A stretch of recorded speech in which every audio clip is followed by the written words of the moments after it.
Boom. We'll give you another boom. Boom. All right. That. And we're live. We're actually not live. This is, by the time you're listening to this, it's been a week and a half. But today was our inaugural row with the Row West boat. All the guys are in town. Joshua from Hawaii and Johnny from Wisconsin and obviously Wilton.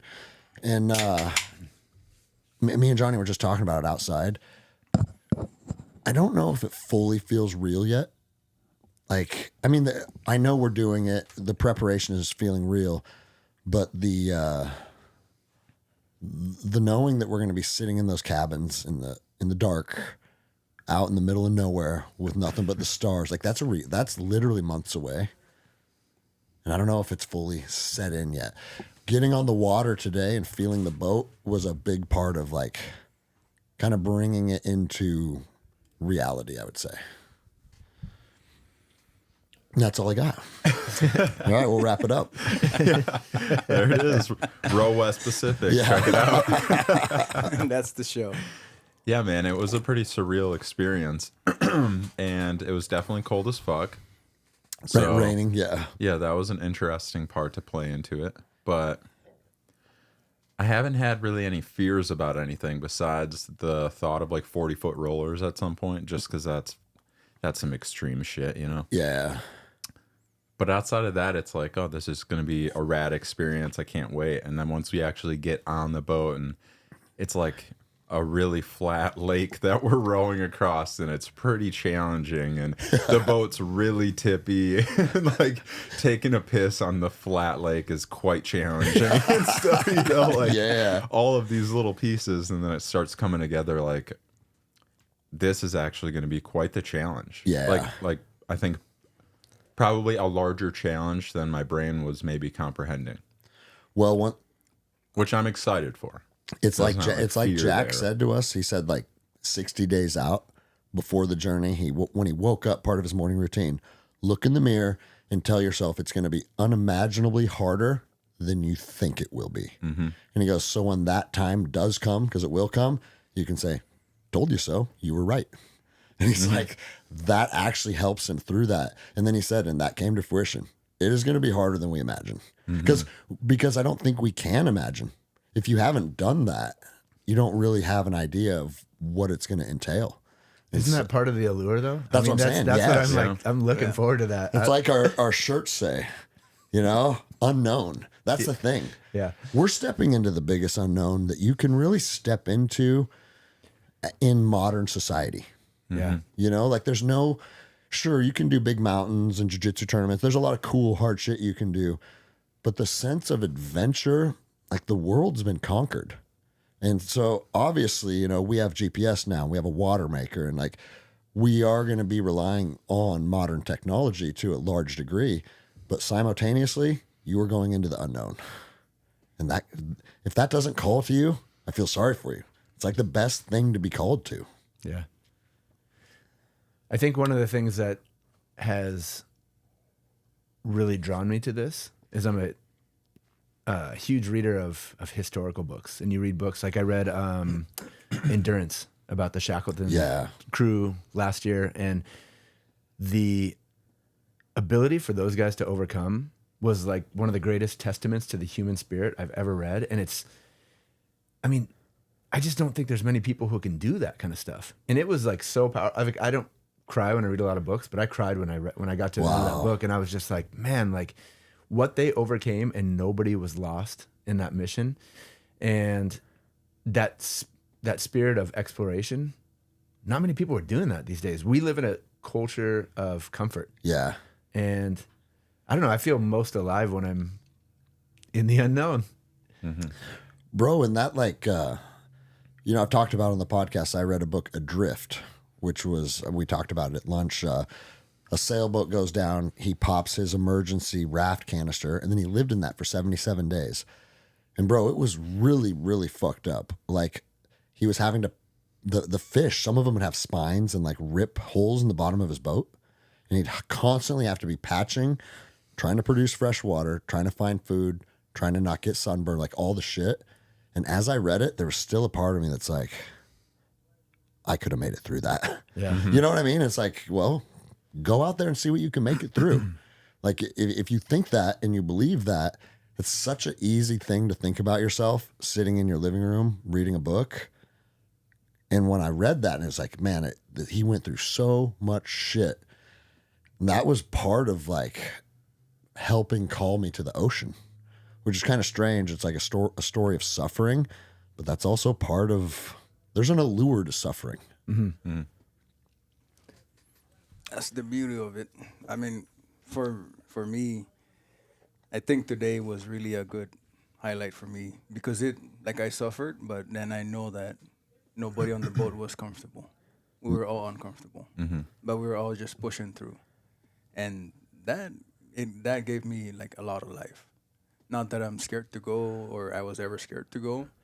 It just shows me that we are the crew that is supposed to be going together. Yeah, there's no doubt on that, dude. And I'm grateful that you guys suffered. I just thought I was being a pussy because I was cold out there, and I'm like, I wonder if these guys are cold, you know? But I was cold, Bro, I wanted to complain so bad. I'm like, I can't, I won't do I it. get cold in the low 60s, and I don't know what the temperature was today. So, but I was really cold out there. But I'm like, I'm not saying anything. We're just gonna do this. Frozen. According to my phone, it said it's like 40, but feels like 34. So I don't know exactly. I don't think it was much of a wind chill. So for whatever reason, maybe because you're so wet. Yeah. There was definitely wind though. The funny part about being cold, when you're out doing shit and your mind is occupied, especially if with your homies, because I'm cold. Like, just like you said, Johnny, I wanted to say it. I'm not going to say it. Yeah. Okay? And so, and bro, if I'm being completely honest, like, I hope we can carry that energy for 60 days, you know? Not to say if we can't be, it's okay for us to be real out there and express our feelings or whatever, right? But I think we can do it without bringing any like poor me energy, because poor me energy is just fucking toxic. But because I was so excited, I didn't realize how cold I was until I got on the dock. And when I looked down at my hands, they were fucking shivering. And I don't know the last time I was outside so long that I was like shivering like that. Yeah. And I was like, oh, it was cold as fuck out there. Yeah. And your whole coat, you could wring that coat out. Yeah. It was as saturated as if you like just dipped it in the water, dude. I thought it was like a snowboard jacket. I'm like, oh, I'm gonna be great in this thing. And then when I took off my sweatshirt, it was soaked. It was a down puffer. When I took off my shirt underneath, that was completely soaked. Everything was soaked all the way through. Well, the thing about down, it loses insulation factor once it's soaked. So like, my bad, bro. No, it's all good. I actually, the reason I brought that one is I thought you brought a raincoat. I thought I saw you in a raincoat. I did. I think I left it in your car. Okay. So, on that note, one of my takeaways from today is make sure we write a checklist before we push off, Even on a little bullshit 3-hour day on Lake Stevens. Yeah, don't leave your rain pants in your luggage. I think one of my favorite parts about today was I've always had this thing where, and I actually journaled about it recently because I went for a hike and then I could find myself like seeking a distance. It's like I always go to this one point, and I just wanted to go out for a joint because it was like 60 degrees. Excuse me. And I'm like halfway out there, and then I start like getting into my head, and I'm like, do I have to walk the fucking whole distance? And I start going into debate. So then my brain starts like thinking about all of that. And then the next thing that comes up is like, you walked as far as it takes for your brain to go quiet and you to become present. And then I started thinking back to like all of my endurance events that I've done and ultra marathons and shit. And it was like, I mean, that holds pretty true. Sometimes it would take me 30 miles for my brain to stop and for my bitch voice to be so quiet that it's like, finally, I'm present with the pain, the uncomfortable situations. And then once you break free of that, it's like all of life kind of becomes not numbed, but a little less dull or a little more dull. And I think one of the fastest ways to like get yourself into that is by doing something new. And so today I was super fucking present the entire time because I'm freezing, shivering cold. So I'm in my body. I'm very much aware of what's going on.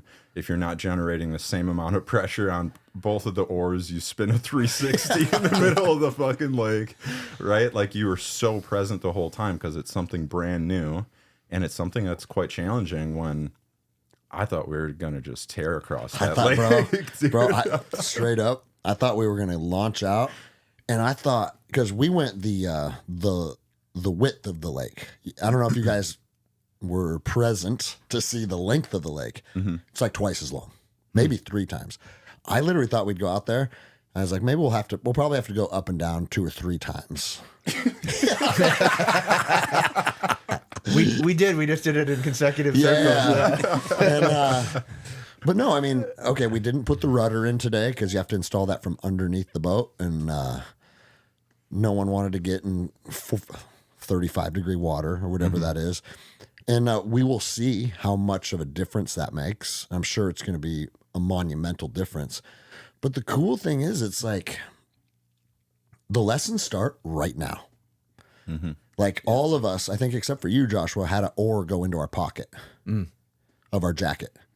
And it's like, oh, well, no pockets. Because I was wearing a hoodie for the first little bit before it started pouring on us, which is a hoodie pocket that goes all the way through. And the oar jammed all the way in there, dude. And it's like, oh, fuck. And then I'm kind of stuck. And I mean, it's not a big deal, but if you wear a hoodie every day and that happens 100 times a day, it's a big fucking deal now.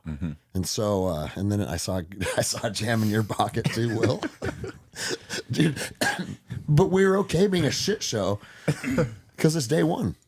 Yeah. Like no one's rode before, right? Like, I think that's a lost art in and of itself too, man. Like we're doing something new to us, but then also like discovering stuff is something that has died, right? Like people are subjected to just watching YouTube or playing games or chilling inside. Like I was thinking to myself when we're out there, it's like that's how far I've put myself out of like doing hard shit, like walking into the jungle, like going hunting, like chopping wood, like that I'm like fucking freezing. It's like, bro, I have to like recondition myself back to like doing hard shit again, you know? And then now we're doing this rowing thing and I'm over here trying to read a gyroscope. I don't even know how to spell a gyroscope, but it's like, that's what excited me. It's like, I'm learning something new again. Like how many people do we know are like rediscovering new things every fucking day? Like none. We all want easy. Amazon, tomorrow, give it to me. You know, like YouTube, show me how to do this. Or I can just DoorDash this. Like to me, it's like we're embarking on something like we have to bring back again. You know, like a lot of things are lost, especially with men. You know, like it's not new to us to do hard shit, but it's something new that's going to give us more challenges that would just teach us more about ourselves. And that would be projected onto everybody else that's following. I really enjoy learning new things, but I also think it's part of my nature to want to get good at them and to almost simplify things as I start to grasp them. Yeah. And maybe that's why I get bored with certain things too. But I mean, I think a lot of people do that. They find a way to do it and then they create a system to repeat it again and again and again. And I don't know, it's so great when you are learning new things because I don't know, it's like blowing the dust off your brain and using parts that you don't usually use. I think, I wrote this down with rowing. I shared this with you guys the other day, but my experience with rowing was CrossFit stuff. And so you get in and you burn as many calories as you can in your 5-minute, WOD that you're doing. And so there was no technique or form. But since we've started training and rowing every day, the nuance and the little things that are kind of coming out, and I'm realizing just, which muscle groups I'm firing first and where I'm making the catch and how far back I'm extending. And I know this might sound super nerdy to people listening, but it's exciting to me. I'm like, man, I didn't realize rowing was that intricate, that nuanced, but then I'm noticing it because I'm putting in the time to do it. yeah. And so who said it to us today? Someone's like, oh, you guys are probably never going to want to row again after this. Oh, yeah. And I was like, I don't know. I think I like rowing more now than I ever have just because we're doing it more. Yeah, and it makes my body feel better than other forms of like good cardiovascular exercise. After the row, I always feel good. Whereas after a run, I always felt like I got my shit kicked in.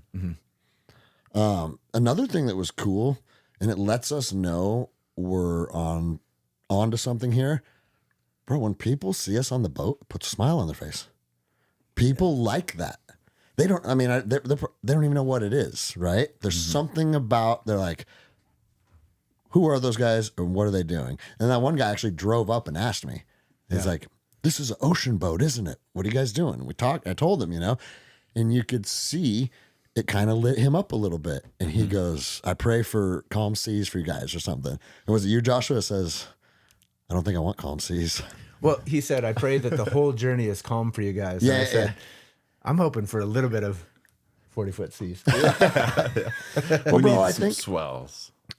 we are out of. We're not in a place that's based in reality. If we think we're gonna have a smooth, calm journey, you know what I'm saying? Like that is an impossibility in my mind.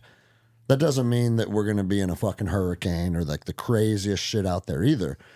But I think we would be doing ourselves a disservice going out there and saying, "It's probably not gonna happen." Yeah.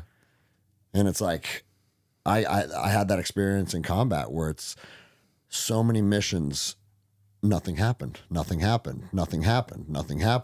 started thinking like, man, deployments are just about like working out and getting jacked, and they're not that dangerous until they are dangerous. And it's gonna be the same thing out there. We could have a lot of calm seas, no emergencies, everything could be cool. And then it's just like, this is a pretty chill journey. And then the next day it could be 180 degrees different from that. I just think it's important to like remind ourselves of that. I think the thing that frightens me most about being out there is the wind. Because when you're trying to navigate an ocean vessel with human power in the wind, it just overtakes you. And we don't have sails, but even our sleeping cabins, they're above the water line. And so that's going to create a sail for us. And so, I'm looking forward to actually getting into some waves, and I like that kind of stuff. I've been a surfer for many years, but I've also gotten caught in the wind, and I actually had to get rescued in Maui before too with my son. So we ended up calling 911 because I couldn't get back in because of the wind. I got out past the wind line and it just kept pushing us, and we were in a kayak. And I was with the fire department at this time. Yeah, so it's like, and then it's your homie. It's like, "Hey, come get me, bro." Yeah, exactly. And I ended up buying them all steaks afterwards. I'm like, this is super embarrassing, and they never let me forget that one. But yeah, the wind can be really strong. Obviously, I understand that the wind can be a powerful force of nature, but I didn't know that it would spin us around like it did today. Like a top. Like a fucking top, dude. Yeah. Yeah. Like uncorrectably. That one time it's like, fuck it, we're just gonna do a 360. There's no point in trying to correct at this point because we're beyond halfway. Let's just fucking. Yep. Yeah, that was wild. What do you think initially? I mean, I know we just talked about like being called to hard shit, challenging yourself, but there's a bigger part of life where like, dude, we all have kids, we have families, we have jobs, we're doing the thing. What about this was something that was like, because you could have taken a break to go climb Everest or do whatever. We could have went anywhere. But what about this made you guys commit and say, "I'm in"? Because as everybody knows, the lineup changed a couple times for personal reasons. And this group of men landed on, "I'm in." I'll go. First and foremost, I value your friendship, and I think you're an amazing human being, and I always have fun when I hang out with you. Yeah. And so when you called me and you said, "Hey, I've got something for you to think about," I didn't know what you were going to tell me. And then when you told me, my first thought was like, that sounds fucking crazy. But if Greg's going to do it, I want to be out there with him. So I think the idea of, we've talked a lot about this. I think that there's something about suffering alongside of your friends that forges a friendship and a brotherhood that is unlike anything that you can experience. So I really am looking forward to that. And I think that, Dave Barton always talks about the three-legged stool. I added one more thing into this process when I was praying about it, but it's your mind, body, and soul, right? Is what he says. And I knew that on this journey, we were going to be pushed to our limits of not just our mind, our body, and our soul, but also relationally too. I think that, and we've talked a lot about how we're going to be respectful on the boat, and the goal is to be honorable through the whole thing, even if we disagree with each other. And so I know that I'm going to be tested to my limits in all of those areas. And I'm sure, knowing you guys, that you've experienced this too. But every time I do something that I thought previously was not possible, that now becomes your baseline. Yeah. And so you kind of level up. You get to a place where something that you thought was unattainable before is now just the norm. And then you're like, well, what's next? Yeah. You know, like, what else can I do? Our wives are going to love it after this. Yeah, I know. What are we going to find to do next? Dude? Yeah. But I mean, this is, when I told Shauna what you and Jenny told me on the phone, she goes, that sounds fucking terrifying, and you have to do it. Oh, this is dude. a once in a lifetime opportunity. She's such a rad wife, dude. Yeah. And it is, though. This is a once in a lifetime opportunity. This is something that we're going to write books about. Yeah. But you know, like, when you look at the stories that inspire us as men, the people who were leaders, who overcame obstacles, who pushed through, who did things that people didn't think were possible, we have the opportunity to step into that. And I also think it's cool because as soon as we leave that shore and we get 100 miles offshore, it's like we burnt the boats. We're not burning our boat, but the boats of reality. Of reality, and right? Safety. Like, yeah. In life. Like it is happening now. It's happening. There's no turning back. And so it's like, we're in it and we're in it. Dude, I want to touch on something you said, because we've talked about it as a team, but I think it's cool to touch on with the listeners exactly what you said. Like, our goal is to remain emotionally stable out there. Like, no matter how cold it gets, no matter how dangerous it gets, like, because, dude, a lot of bad shit could potentially happen. And if it ever, and you were in a lot of situations as a firefighter, when people start to get in that, dude, oh, what the fuck? You know, it's like, it never gets better from there. It always gets worse. Yeah. And so we have to disallow ourselves to ever create something that has the propensity to just get worse, because there's nowhere to go. Like, we're not going to fight each other. I think we can all agree there won't be physical violence on the boat, right? Like, okay, that cannot happen. Well, if physical violence is off the table, so is fuck you. Because to me, like, those are one and the same, really. You know what I mean? Like, you say that to someone, it's to the death, right? And not that I'm not saying if someone says that, we're going to fight out there. I'm just saying that mindset. And so it's like, for this to be successful in the ways that we want it to be, mutual respect and a mutual level of, like I talked about before we took off today, everybody has equal input. Everybody has equal value. Everybody's opinion is equally weighed. And we can do this as men with respect. And that doesn't mean I might not be mad or frustrated. There could be a million emotions, but bro, that's a superpower.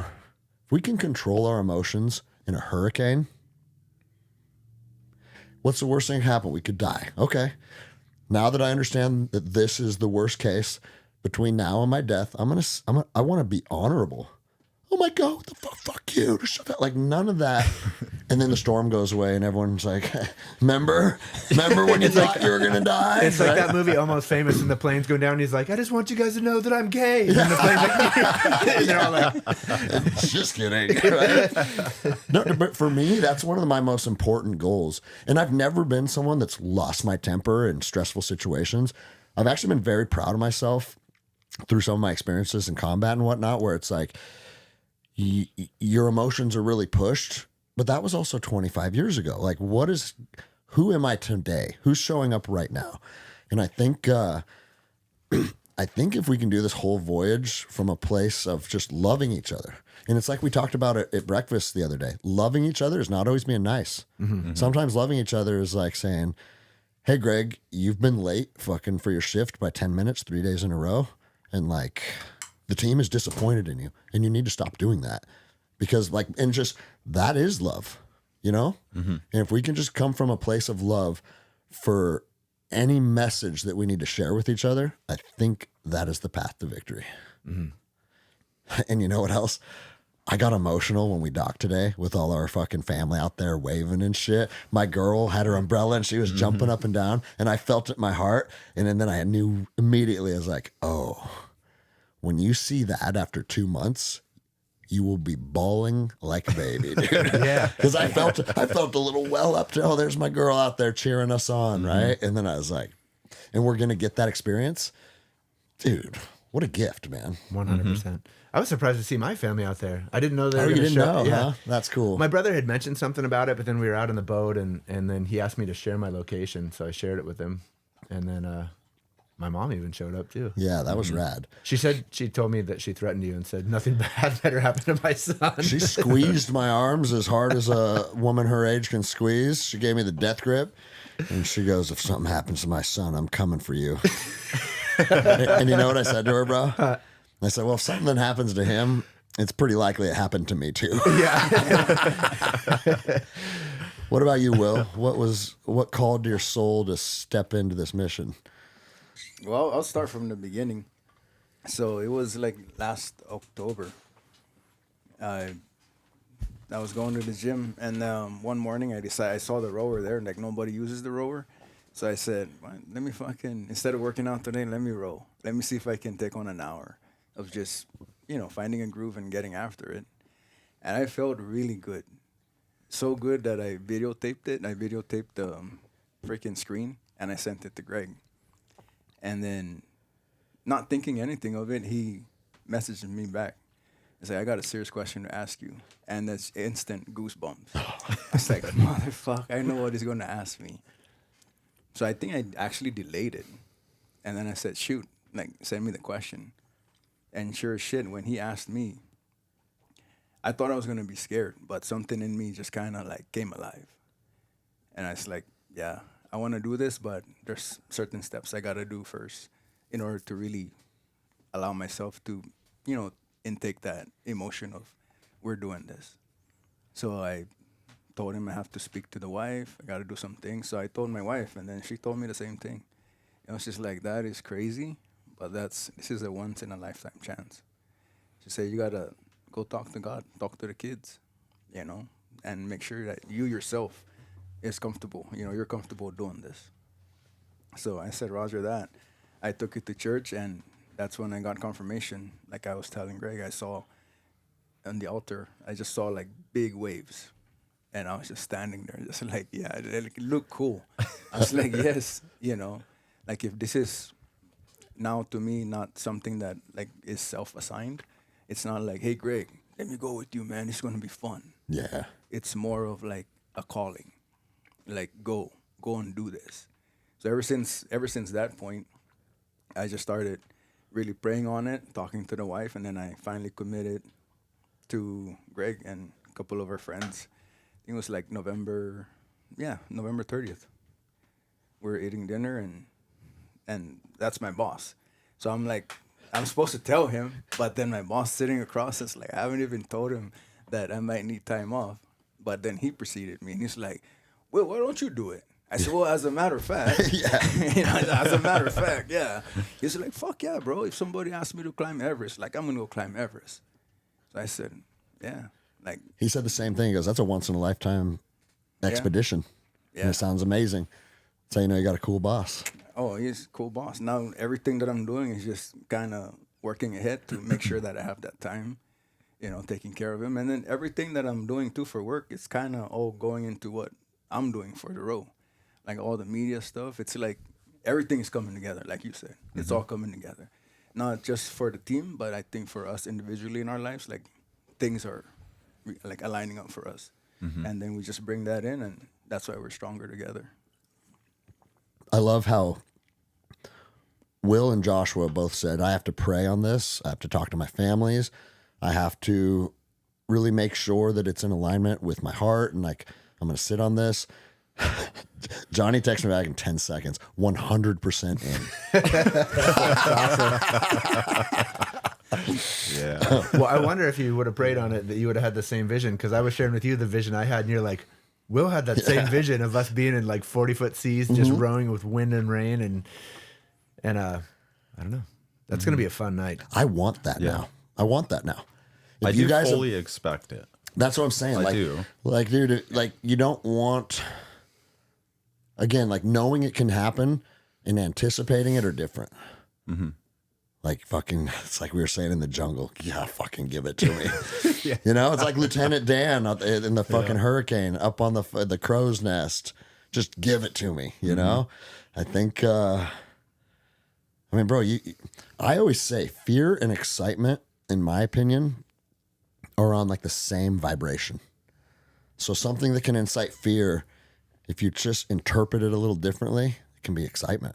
And so I think that's a big key for this. But even though you responded in 10 seconds, 100% in, I know after obviously you ruminated on it and thought like, and I know you're like me. Once you said you're in, you're in. But what was it like in your own mind, in your own head, the days after that commitment? Super excited. Yeah, super excited for the opportunity. Like very grateful because like this shit's crazy to me. Just to like be able to sit here with you, because this all started because I was a fanboy of your podcast. Isn't that nuts, bro? And I was like, I'm going to Guns and Geese because I got to meet this fucking dude. There's something about him. I got to meet this guy. And then we end up in Costa Rica, and then we end up at bunkmates in Costa Rica and leaving the fucking place. And, Yeah. like all the experiences out on the beach and shit, all this stuff, and then connecting with all the community up here and the academy and stuff. And it's like, you're kind of like an idol a little bit in like a fatherly role. Yeah. And for that, and for like one of the biggest things that you preached right away at Guns and Geese to me was like, bro, if opportunity comes and you have the like ability to go and do it, go and do it. And bro, Guns and Geese was me doing that for the first time. And then to hear that message, it was like, I'm jumping on fucking everything. And because I have, bro, life is way more incredible than than I could ever imagine. And I'm not saying there weren't like a lot of big ass hiccups and stuff in the process, but then to be placed with the biggest opportunity of my whole life from the dude to tell that like preached about like, if you can do it, go do opportunity. It's like, well, of course I'm going to go do that. And then on top of it, I was on my phone when you messaged, currently looking up like canoes and putting together a pack list because I was going to try and prep to do a solo Mississippi trip. And so that's was part of my messages coming after that was like, this is a way better rowing opportunity. Yeah. So yeah, there's something about expedition. There's something about pushing myself really far that it has given me pretty much everything. Like I have found myself through misery, and to some people that sounds wild, but that was the place that I will say, fortunately at this point in my life, put myself in. Like I just embodied that all the way through and through. And so going to find misery and find these things that would push my body to the point of like breaking, like I almost broke my femur on a hike last year. I got compression fractures in my ankles because it's like I'm fucking going. And when I do that, I get the most raw version of Johnny. I get the authentic self, and then I get to communicate with it. And in the beginning, it was like kind of an escape. It was like proving something. It was always something performative, whatever. And transitioning a little bit into the row, and a little bit before that, but the row being kind of the bigger piece that I've seen it in, is now I look at all of that like pain and misery as it. I've formed the relationship already. So it's no longer like we're going to fucking war. I don't need to fight you. It's like, what's up, my friend? Like pain, misery, my friend. I miss you. I do, because it brought me to fucking sitting right here. Yeah. You know, bro, I remember talking to you about that because at Guns and Geese, and I've met a lot of cool people, and I've bonded with a lot of cool people, but when there's 30 people, it's hard to really connect with a lot of people. But saying like, bro, if an opportunity comes up, the reason most people in their life aren't experiencing cool things is because they don't step through that door of opportunity when it opens. Because again, it's unknown, right? You walk into a new opportunity, what's going to transpire after this? And that in itself makes people reluctant to do it.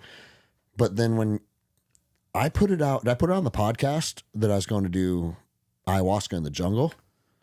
Or did I put it on Instagram or something? I don't remember. I think I literally I said, hey, this is what we got going on. Maybe it was the podcast, I think. I said, this is what we got going on. And I think David had like 15 spots or whatever it was. And I just put it out on the air. Hey, this is the thing. we're gonna go do it. There's this many spots if anyone's interested. And then you sent me a message on Instagram. You're like, I want to go to the jungle with you. Mm-hmm. And I said, fuck yeah, let's go. And then that's where we like, for me, that's where I learned who the fuck Johnny was. Mm-hmm. Our experience in the jungle is why you got invited on this, because it's like, cool, you're good at jiu-jitsu and you're tough and you're a Marine. But like, I think we both felt we're real. Mm-hmm.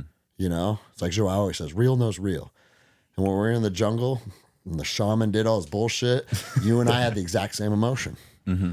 And when you have that emotion of, I mean, I'm not going to tell the whole story, but the shaman was being pretty cult leaderish.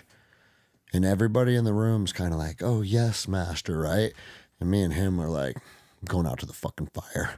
And we walk out there and we're both like, fuck this bullshit, we're done. Mm-hmm. And then we just left. And they're like, you can't leave ceremony during it. Like, oh, yes, we can. Watch us. Who's going to bring us back? Yeah. That was what was said, I think. So it's like, Who's going to bring us back there? and it's not that, it's just, I saw, because the reality of it is the reason we both walked back to our cabin is because what was happening there wasn't in alignment with good. That's the truth. Like, we knew there was some fuckery going on. Yeah, I think we got to witness one another's like moral compass. That's a good way to put it. It's a ceremonial experience, so everyone is in this place of worship. It's very, very peaceful and calm, and then some kind of chaotic shit happens, and everyone's like, "Oh, you know, like, shh, no one fucking seen that." It's like, hold up, you know what I mean? Like, what the fuck is going on here? And then we decided to fucking leave at the same time. And I remember like getting up and stretching and then walking away. And then they like would send people up and start to talk and ask us to come back. And it was like bribery-ish, it felt like for me, like trying to convince to come and have more medicine because maybe it's something you can work through. And it's like, for me, Bro, we don't need to work through anything. for me, it was, I think I told you this out there. I was We like, need to work through not killing Vizman. That's right, fish face, dude. For me, I was like, I'm pretty sure I said it to you out there, Greg, where I was like, for me, tonight ended up being like you speaking out against COVID.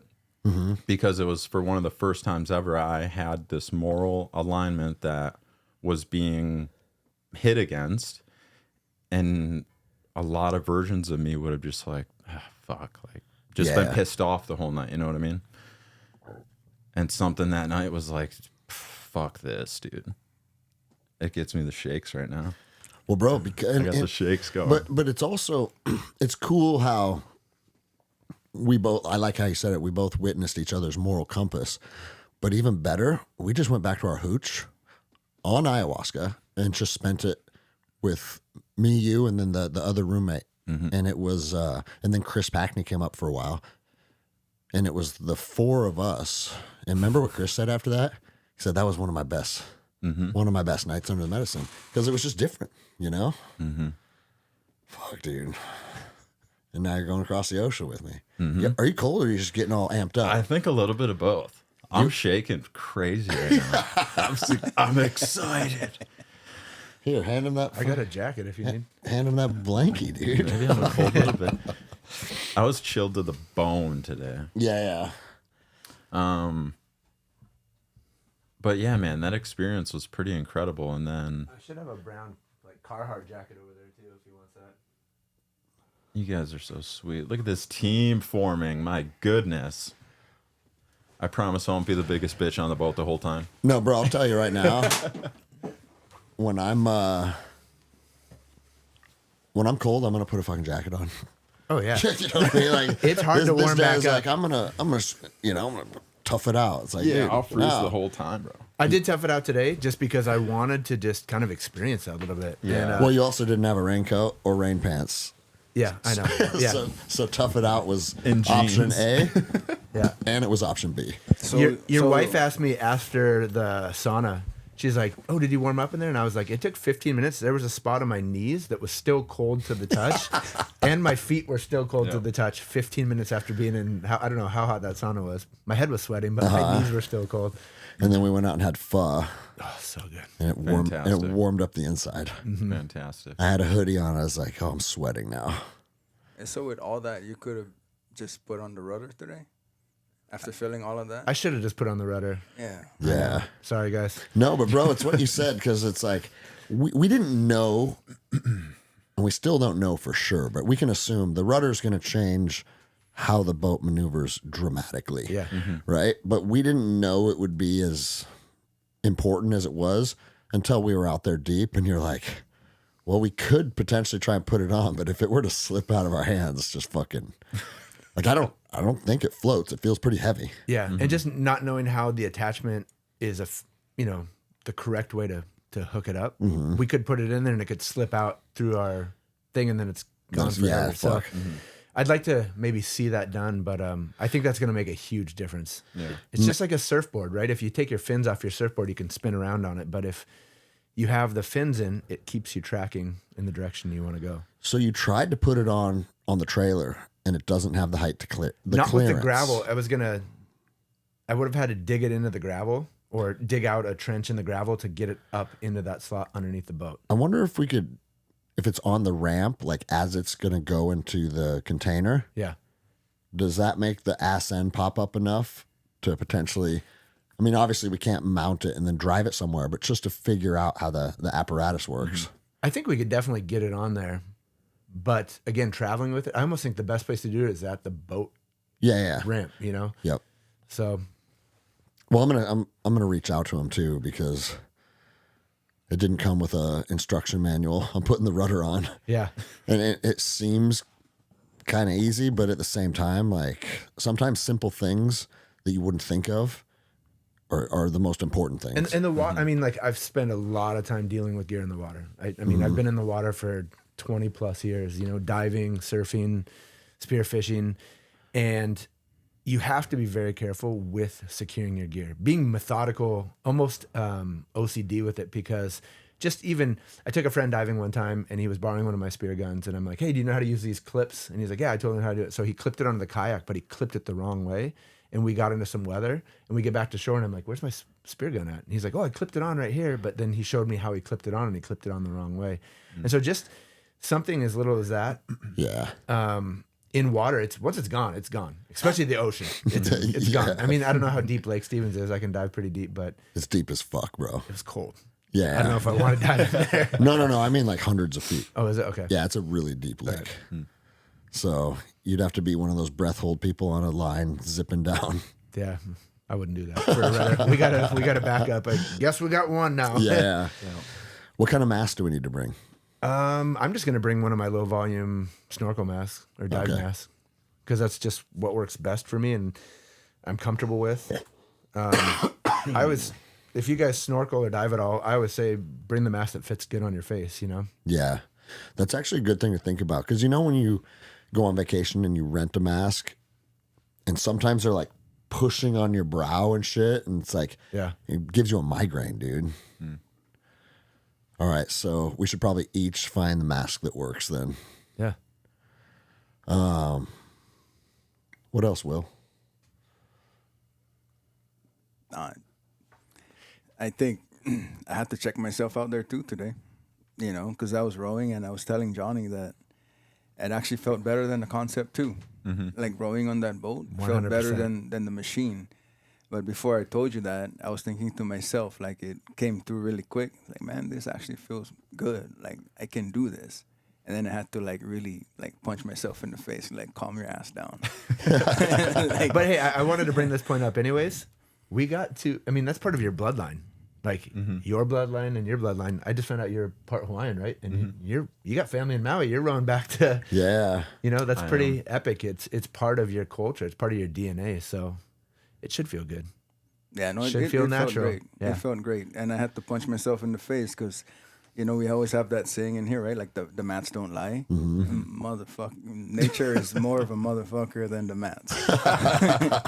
So she'll definitely show you who you are not. No, it was cool seeing because the boat is built around the concept too, like the moving seat, the same foot pedals, I found myself you can row with your arms a little more, but that's obviously not engaging the strongest part of your body. And there's times out there today I was like, no, engage your make your legs carry the majority of the work, and then get back into that rhythm exactly like you find on that thing. Obviously, you're not holding a single handle. 2 oars are going to have a little bit different level of movement. And I'll tell you, that thing doesn't burn my forearms. The oars did. So I think I'm going to do like I have like 10-pound kettlebells, and I just rotate them like this, different forearm exercises. Because that was like, dude, nothing feels tired right now except my forearms. I thought you were going to say masturbate for the next 3 months. Oh, that's already a given. Yeah.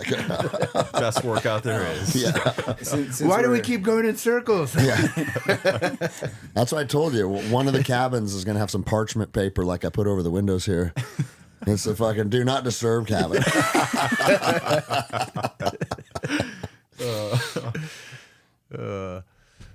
Yeah, since we're on that, Ryan Van Acker, yeah, he was talking to me one night, and he goes, "Man, I told him, or he said, man, you and Professor are gonna be real tight when you guys come back." I said, "Yeah, bro, we're leaving like this. We're gonna come back like this." And then he said, "As long as you don't come back like this, we'll still be Electric North." That's right.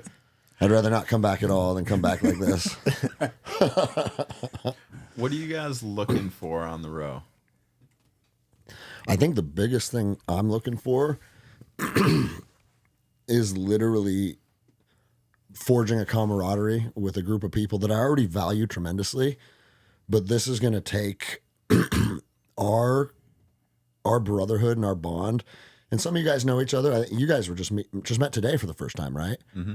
Bro, this My homie. That's right. I'm wearing his Yeah. jacket though. I've never done anything that's A, this hard, but also B, this isolating. You know, you can do everybody can go do dangerous ass shit. We could go fly wingsuits through canyons and stuff. But to do it prolonged in an isolated manner with only a couple people, in my opinion, what it's going to do is bond us in a way that men rarely get to experience. A true brotherhood. Because people talk about brotherhood all the time, and I'm not diminishing it when they feel it through jiu-jitsu or the military. It's a real aspect of it.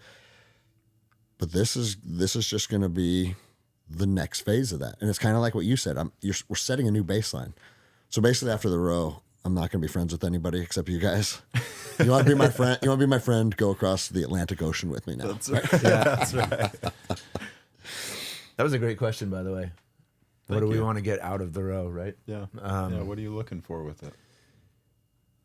I mean, there's so many things that I'm excited about. You know, again, leveling up, kind of that new baseline of what is attainable in life. I really, really think that this journey it's so far out there. I mean, there's obviously people who do it, but it's so far out of like the circle that I've ran with that it's inspiring. I think I want to inspire other people to reach for the skies, chase their dreams, to try things that they don't think that they can do, because I already know like it's going to be challenging. I know it's going to be hard. We're probably going to face some hardships that we are unexpected, that are unknown, right? But it's going to change us so much and strengthen us so much. And I just want more people to do that. I think that's part of the problem with our culture and society, is that there's just so many people who are afraid to do things. But when you step out and you push through that fear, it just, like you said, you get in touch with your real self. You're taking off that mask. You know, like you're stripping, like you said, you're stripping everything away, and you're gonna, as you're rowing, you're gonna be letting go of things that are unimportant or things that are not necessary, right? Yep. And it's a refinement. It's like a, a piece of precious metal going into a kiln. You're burning away the impurities as we're doing it, and the more people who are doing that, just the better this world will be. Because there's so much bullshit. Everybody puts on masks. Everybody hides behind things. And then even, social media adds to that. It's like everybody puts on, their best life, their food that they're eating and the things that they're doing. And it's just such a mask. But when you can go through the mundane and the discipline and the time commitment that we're going through, that's real. That's the reality, because life is like, it's going to kind of mirror life, I think, a little bit. I mean, life isn't, all blueberries, rainbows, and cupcakes, right? There's good times and there's hard times. And so I guess I'm kind of losing my point a little bit, but I think it's just, I want more people to do that stuff. Yeah. I want people to take off their mask. And you said, well, people do this. I literally think that's like 200 people that have done ocean expeditions, something like that. It's not a lot. I mean, in modern times, obviously, all the Vikings did the shit we did, Yeah. But that's another reason why it's like, dude, men used to do this all the time. That was called being a man. Yeah. 1,000 years ago. So why is it this preposterous thing now? Or I'll let you answer before I start yapping. Oh, Johnny's question? Like, what do you hope to gain? Oh man, yeah. First of all, Johnny, that's a badass question. Had me thinking there. I'm glad he went first. But no, for me, man, like personally, like I was talking to Dukes about this. Like, first of all, it's very intriguing to me that we're rowing backwards, because then to me, I'm seeing all the things that I'm leaving, and I get to pick what I really want to leave out there as we're moving forward. What I hope to gain from this is everything that is good and pure in my soul to be magnified, to be amplified. I think this journey is, I know it is greater than me. It's a bigger calling than who I am. I demoted myself because I always thought that I can see the Father. I never thought that I had to go through the Son, So a lot of obedience is going to be required on my part. That's one thing that I really want to gain, because not only is it going to be for the Lord, but also in what we become as brothers, like what I'm capable of, what I'm liable for in order to be a productive impact player on this team. And I know for a fact that the biggest thing that I want is for me to really bring my people out of this, out of the hell that we've been facing. I think there's so much greatness that I have accomplished, even though I know that I'm not where I want to be yet. Just to take the path that has brought me here to this table has required me to really chip away at a lot of timidity, a lot of shame, and things that I think myself and then society in itself and then also my community kind of suppresses our people down. So it prevents people from trying to grow. So we just get stuck in this pit. Obviously, we get successful at times, but the peak once was a peak now becomes another pit. And I think for the last year, this has become my pit. So this would take me to another peak, and then I can fucking start snowballing shit for the people to see and just start building traction and trying to bring them back up. I think my people we're meant for greater things, and I really believe that, and I want to be a part of starting something that would really shine a light on my people. That's racist. Oh, you're my people. If you're just doing it for a certain group of people, it's racist. No, another My thing that people was, is your people. I know, bro, I'm messing around. Another thing that called to me was like, and I know some people will think this is weird because, oh, you got a jiu-jitsu black belt. Oh, you were an Army Ranger. And it's like, I've been on journeys that have challenged me for long periods of time. Being an Army Ranger, becoming a black belt. These are like long endeavors where I accomplish something cool at the end. And I'm proud of it. But even Ranger school, man, any one of us could go to Ranger school. You know what I'm saying? Any one of us could go to an Army PFT test. Any one of us could go grapple for an hour, right? And if you grapple for an hour for 12 years, you're a black belt. I'm not saying it's easy, but it's acute challenges stacked up over and over and over and over. And that is, I'm not diminishing that. That is a great way to accomplish things. But then I read David Goggins' book, Can't Hurt Me. And I was like, you've never really just fucking pushed yourself until the absolute fucking wheels fall off. I think the hardest movement I ever did was a 40-mile road march. And don't get me wrong, 40 miles with a ruck on your back through the desert was hard. But it's 24 hours or something. I think it was like 36 hours. What about being one of those guys that goes to a high school track and runs 100 miles on that track? Other guys are out there doing that. Why can't you go out there and do something absolutely fucking preposterous? I got the word in today, Will. It's a $10 word. Yeah. I love it. Right? And so I was like, I'm going to go run some fucking like 300-mile races. That's what I'm going to do. And I started running and running and running and running. And I was never a great runner, but I was a decent runner. Like I could go out and run 10 miles. And then my cartilage started degrading. And I was like, my knee hurts, but I just read the book, Can't Hurt Me. So you can't hurt me. Mm-hmm. You can't hurt my knee. And it got worse and worse and worse. And then I couldn't even walk for a little while. And then I went and got an MRI, and it's like, you're almost bone on bone. You have no cartilage in your left knee. You're not a runner anymore. That's reality. And there was a part of me that struggled with, man, I'm getting so old that certain physical feats are now off the table for me. They didn't feel good. It actually bothered me. And to tell you the truth, this row is my ultra. Mm-hmm. And it's our ultra of ultras. This is my Mount Everest. This is a fucking 300-mile straight run.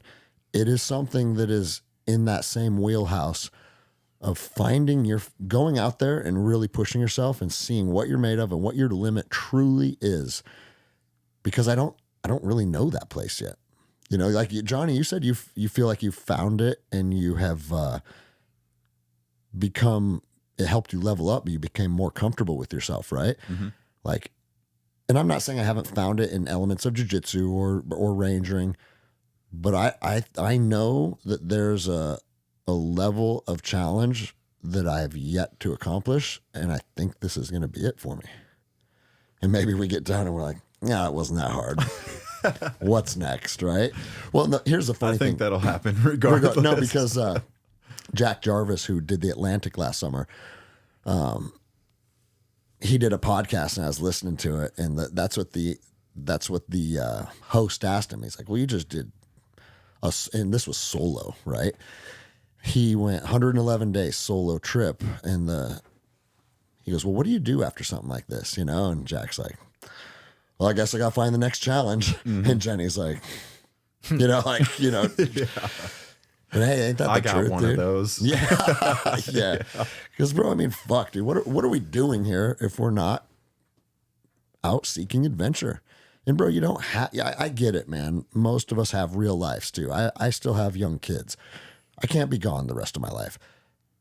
But there's no reason for anybody out there listening, like everybody listening right now that wants to do something like this, there's a lot of guys listening saying, yeah, but I don't have that much leave at work. And so like, or dude, I have, my wife wouldn't allow me to do this or that. Like everybody can come up with a reason to not do it. But the truth is, if you're unwilling to do it, you got to go look in the mirror. That's the reason. Mm-hmm. You're afraid to do it. Because if you're called to do something and you work somewhere where a boss says you can't do it, are you really in alignment with who you are? Are you working the job you should be working? If you're working in an industry or a career where you have, I only have 30 hours of leave left, and 30 hours isn't going to facilitate what you want to become, are you in alignment with yourself? And the answer is no.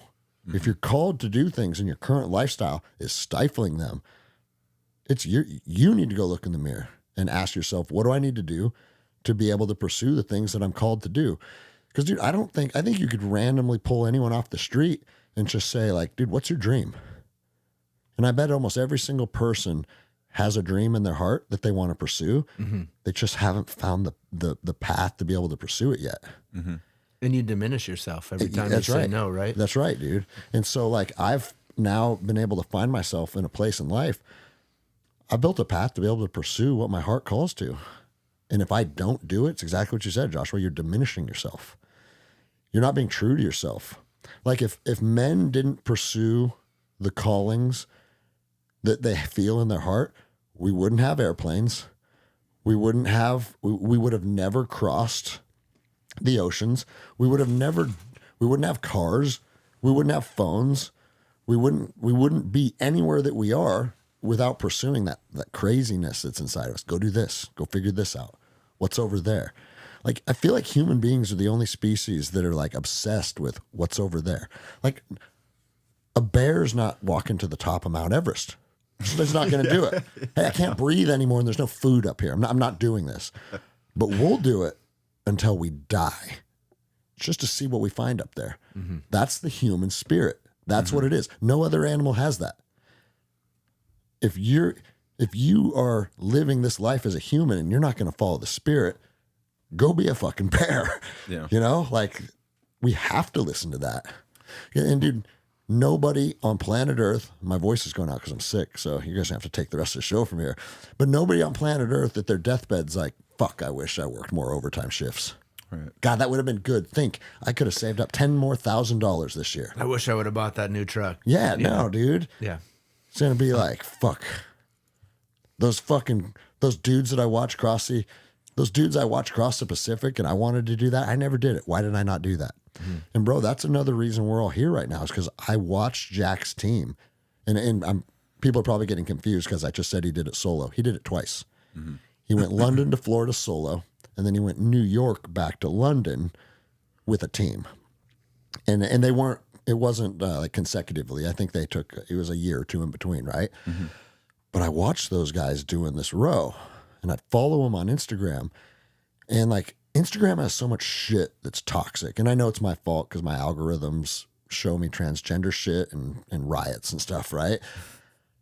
But then I started following like adventurers, yogis, mobility coaches, and bro, my algorithm changed fast. And I'm watching these dudes on this epic adventure. And bro, those dudes are us. I think you could swap any one of their team with any one of our team and go do the expedition, and I think we'd jive. I just felt their vibe. I was like, what they have out there, I want to feel. I want to experience. And fucking here we are. I think going back to what I said earlier, I didn't articulate it very well, but I think people being diminished or putting on a mask and wanting to elevate more people to do those things. I think there's so many people in a state of diminishment or that are just holding back. And I'm not, like, a lot of us in this room have been working on these things for quite a few years. So to a lot of people, a lot of us lived in that state for a long time. Yeah. You know, like, but we've also put in some work too, right? No, And so, yeah, of course. But what I'm talking about too is sometimes just for somebody, it's just getting off the couch too, right? Yeah. Just, like, there's a lot of people who won't even exercise because they're afraid that they'll get hurt or whatever, you know? Yeah. But then are they going to be able to pick up their grandkids when they get older? Are they going to really be able to enjoy vacation with their wives and that kind of stuff too? So I want to see people, that's what I'm trying to say is, like, I think as a whole, especially living in this country, it's a culture, comfort society. And there's a quote that I read this morning that I just, you talking about your faith in God and how you feel like it's a calling for you to do this. The quote that I read this morning is said, I forget, it's a old saint who said it, but it's the glory of God is man fully alive. God, and even the book, oh my gosh, I'm having a brain fart. Outwitting the Devil by Napoleon Hill. He talks about drifting. I haven't read it. It's a good book. It's an interesting book. But one of the ideas that he brings up is that we as men and women, we tend to drift off our purpose. And it's subtle. Like we say, I want to go do this. I have a dream, but you know what? I can't do that right now. Yeah. And so we start to drift away from our purpose. But when we actually, as men and women, and we're doing the things that drive us, that give us purpose, that excite us, like, that's actually bringing glory to our Creator by doing those things, because we should be living fully alive. Yeah. We shouldn't be diminishing ourselves and drifting away from the gifts, the talents, the abilities, the skills that we all have. And some of those have to be nurtured and grown. But each of us as individuals have certain talents and abilities that we don't do because we're like, I don't want to look like a fool, or I don't want to. Or you're in the hamster wheel of the rat race and you don't know how to step out. Yeah.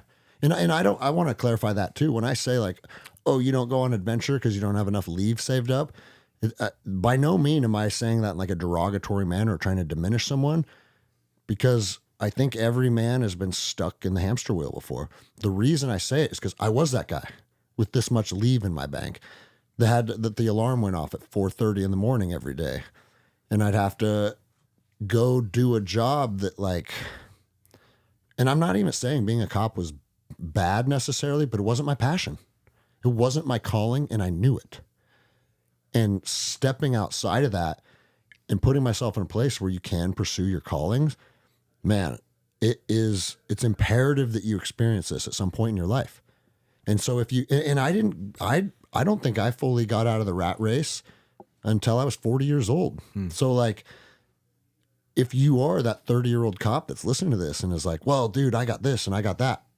Yeah, because I get that, because I was you. I was there too. I think we've all been there in seasons of our life. But what I've seen is you have to start building a path to escape right now. Because what a lot of people did in both the military and law enforcement, their path to their escape is their 57-year-old retirement. Mm-hmm. And they think, I just do this for another 6 years. I just do this for another 6 years. And then, and you know what you're doing is exactly what you said, Joshua. Every time you say, I'm gonna go do this, you're diminishing yourself. Mm-hmm. And you're weakening yourself. And the average firefighter dies 5 years after retirement. Same as police officers. Yeah. It's a life of cortisol. Yeah. You know? And the thing is like, and I don't know what all the data is, but I don't care if you're if you're cutting shingles at a sawmill your whole life, like my grandfather did. And I get it. It's honorable because you're supporting a family and you're doing the thing and you're paying for food and your kids. Like he did that. He provided. He was the breadwinner and he raised a good family. And I think that's an important part of being a man, but we have to pursue ourselves too. We have to.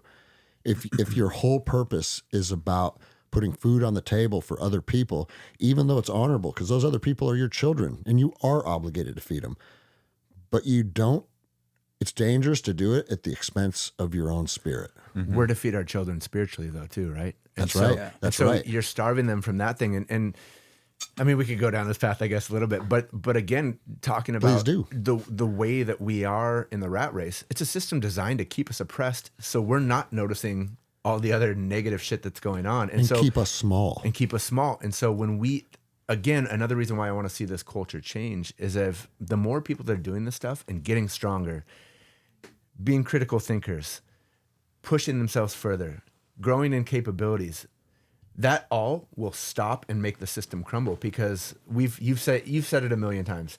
The top 2,000 people, or the 2,000 people who are in charge, you know, they are weak individuals. Yes. And the stronger that we are as a culture, as people, as men, the less likely we are to be oppressed by them.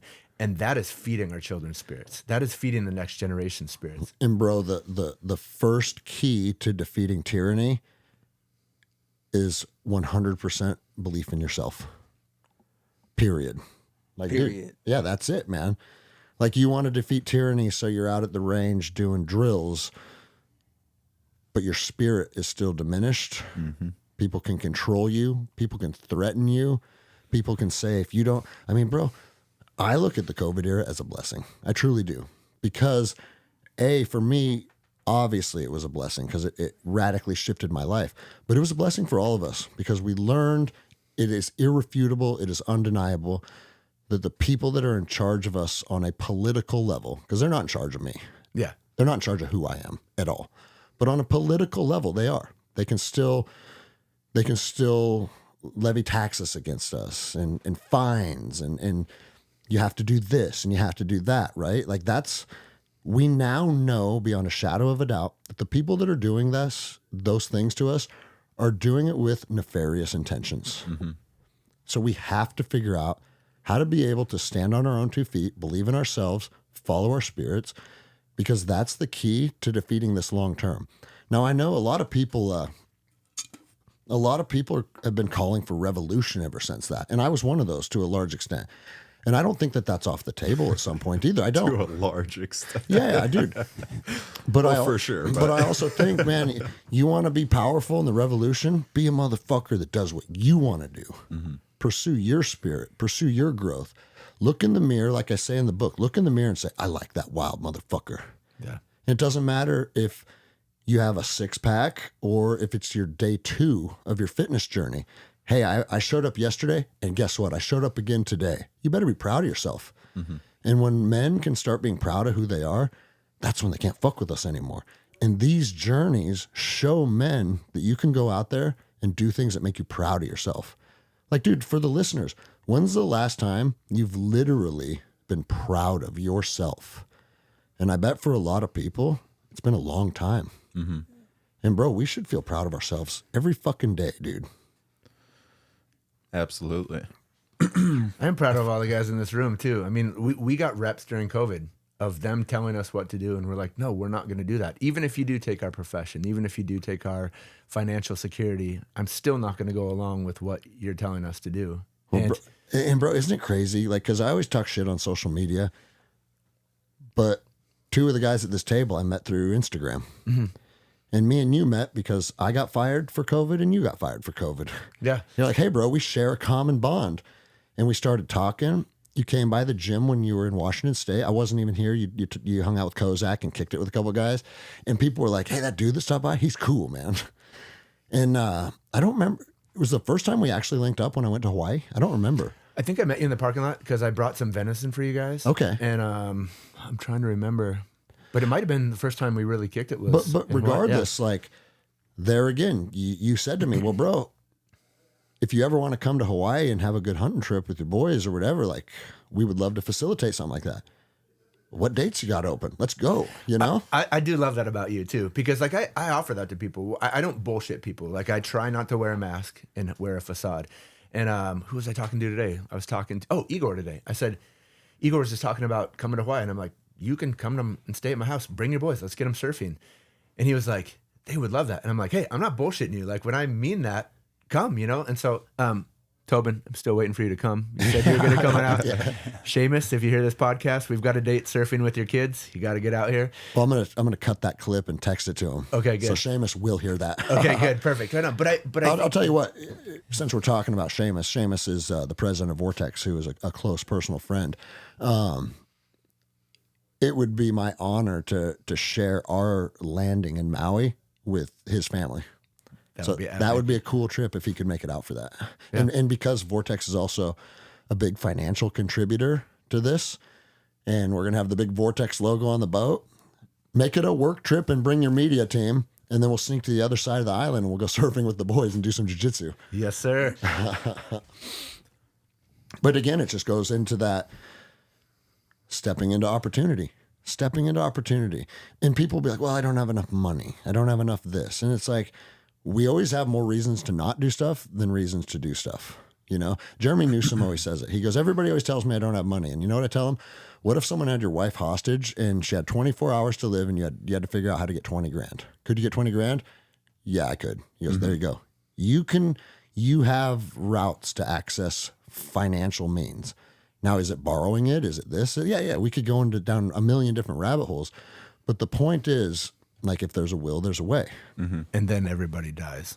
yeah. Then everybody dies.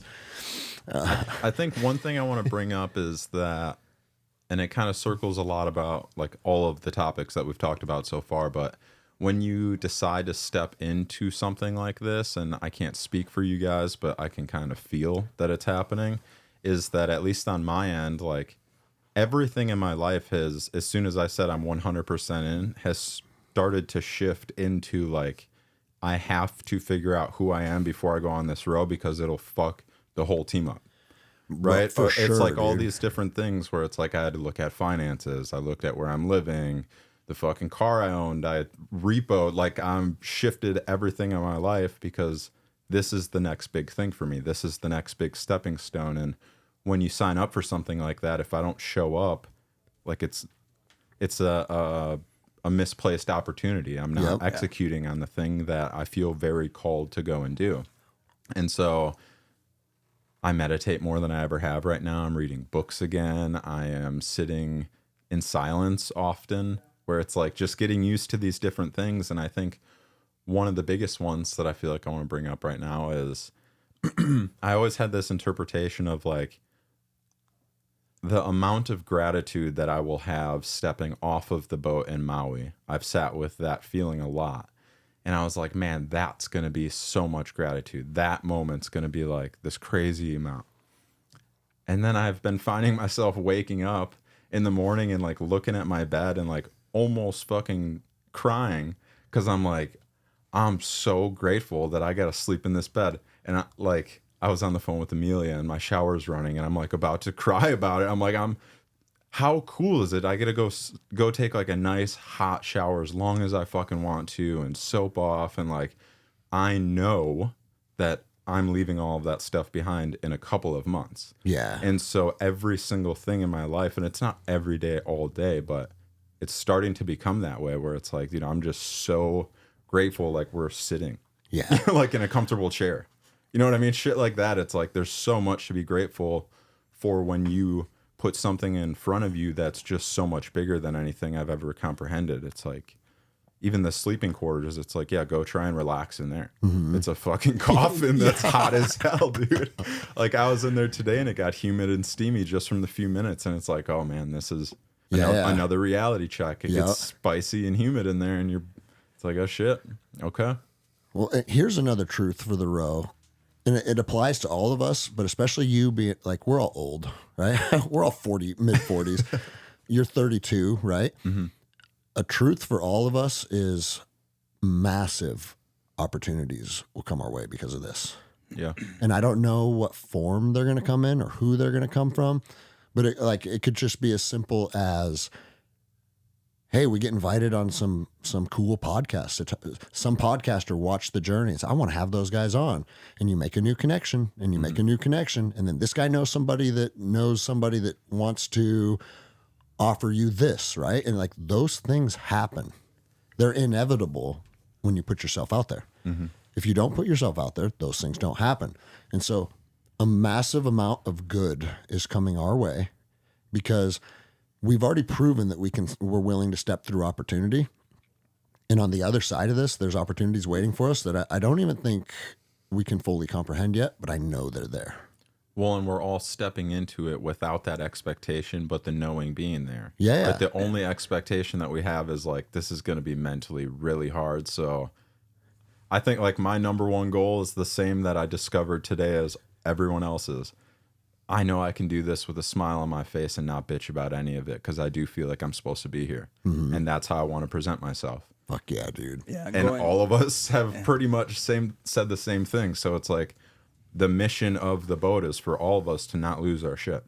Yeah. Work together, build that brotherhood, all of it. Yeah. Just thinking about what you said earlier and then coupling with what Dukes is talking about, wanting more people to do it.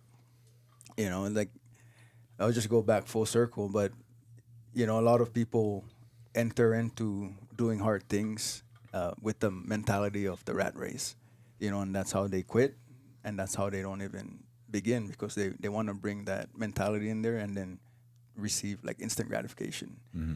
What I like about what you said, not only because, first of all, I admire your position. Like, if I was you, like at 32, these are the guys that I hang out with. I like hanging out with old people because it makes me wise. From your position, I love the fact that you've taken every opportunity to jump and you've made it a point to sacrifice things that you have to make those happen. Mm-hmm. Knowing full well that you 10x that when you come back from whatever you're doing. Even if it's just your mindset, it allows you to build yourself a lot more. And I think that's where a lot of people are lacking, and that's just in connection. And that's why I really love this because there's a lot between all of us that, for me, from all of you guys, that's just going to build myself even more, and man, I can't, this is not a crying podcast. So I'm not gonna cry. Let it go, dude. I think I've teared up on the podcast once or twice. Another thing we talked about last night, Johnny, when you weren't there, and again, nobody is. Hey, don't throw shade at me, dude. I was busy. Johnny? I just said, What the fuck? I was busy, dude. And again, none of us are here to tell each other what to do. We're all free men, and nobody is each other's boss. But the three of us committed to no social media outside of posting updates. I'm in 100%. Okay. I think that's a important, the McKellen, how do you say it? McKellen brothers? Is it McLean Brothers? McLean brothers? Yeah, The team of men that went from Peru to Australia. Scotland guys. And 3 brothers went from Peru to Australia, 112-day journey. 110 maybe? I'm not sure. Okay, and that's again the cool thing about the internet. Hey guys, I see you did this. I'm doing it too. What can you tell me? And one thing they said is stay off your phones because we're going to have Starlink and we have a great solar panel system on the boat. It would be easy to get lost in scrolling in the cabin still. Mm-hmm. And how did they word it? They said like that's part of the journey. Are you just going to read it? Well, I should read it because it's really good. Yeah, go grab it. Yeah, dude. I'll go grab right it. back. Hold on. Because I mean, we all know that doom scrolling, regardless if you are winning in every other aspect of life and you're fit and you have good relationships and doom scrolling doesn't add to your life. It detracts from your life. 100%. That's a truth. Yeah. And I find myself doom scrolling. I've been very honest about that. My phone is something that is, bro, it's an addictive thing. Mm-hmm. And to fully lean into the journey, I think our social media interaction needs to be only about the journey. Right? I'm totally on board with that, and I'll just share here, and I don't expect any of you to join me on this, but my goal for this, and I know that we've talked about like podcasts and audiobooks and all of that, is my intention is to not listen to anything the entire time. Oh, I don't want to listen to music. This is very much a part of who am I? And I've gotten exposure and more exposure over the years, and I'm extremely comfortable and happy with where I'm at, but I know that there's more. Yeah. And out there I will find it. And to segue or continue off of what we're talking about, that includes all of that because I have to strip it all the way to see what actually is sitting in front of me. I can distract myself anywhere in the continent at this point. Yeah. Where it's like, I don't want to go out there and just continue intaking audiobooks and listening and doing shit and having these, where it's like, you guys are my life out there. You guys in the boat. That's interesting. That's where I want to try and take it. I've thought about if we do want to listen to music, if we don't want to listen to music, well, if there's like a speaker or something, that's fine, but I'm not. That's what I'm saying. Right. I think to make it overwhelmingly simple to respect everybody equally is we just either divide it up by days, divide it up by shifts, like have some kind of thing where it's like, all right, today is what Joshua wants to listen to on the deck.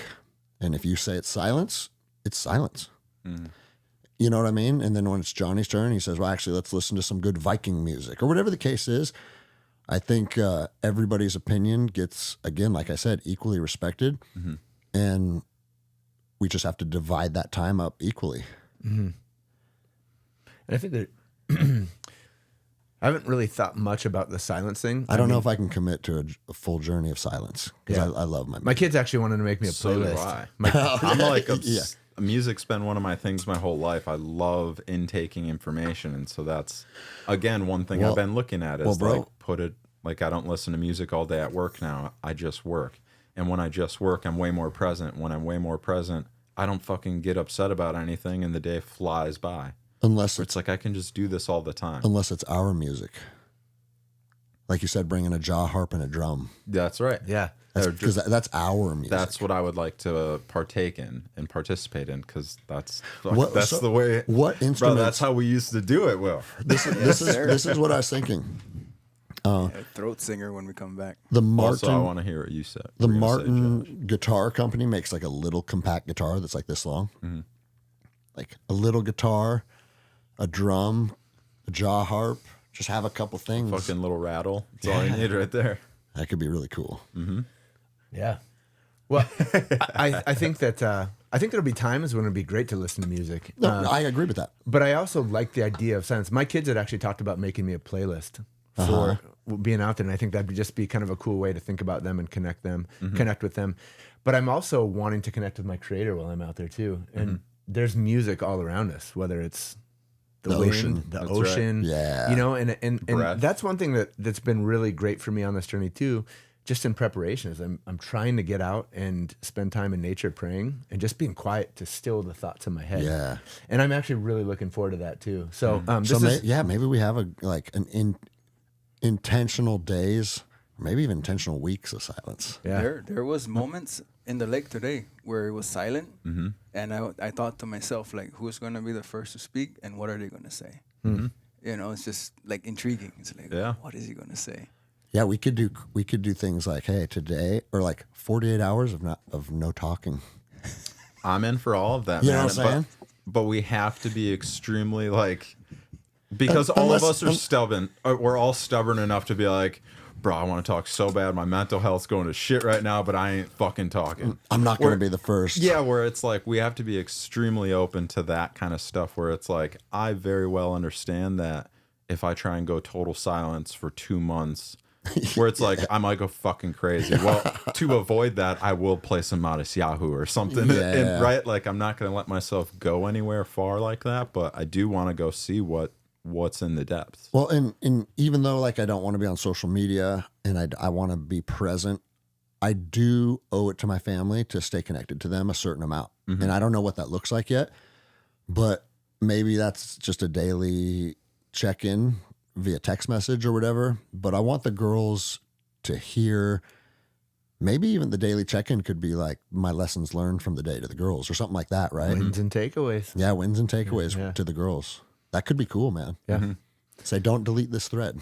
Yeah, you have a journal entry pretty much saved. I'm excited about that. This is what the McLean brothers said. I asked them some questions and they were so gracious and it's just cool. They're like, yeah, we're here to help however we can. And this is one of the things that they said. Use the Starlink intentionally and don't let it ruin what will be a magical experience, i.e. don't go online, check socials. It's a once in a lifetime chance to be properly disconnected. Yeah. And I love that. I was like, man, that's a nugget right there. Yeah. And there's only one way for them to really know how powerful it is. It's because they just did it. Yeah. Wow, dude. I thought about,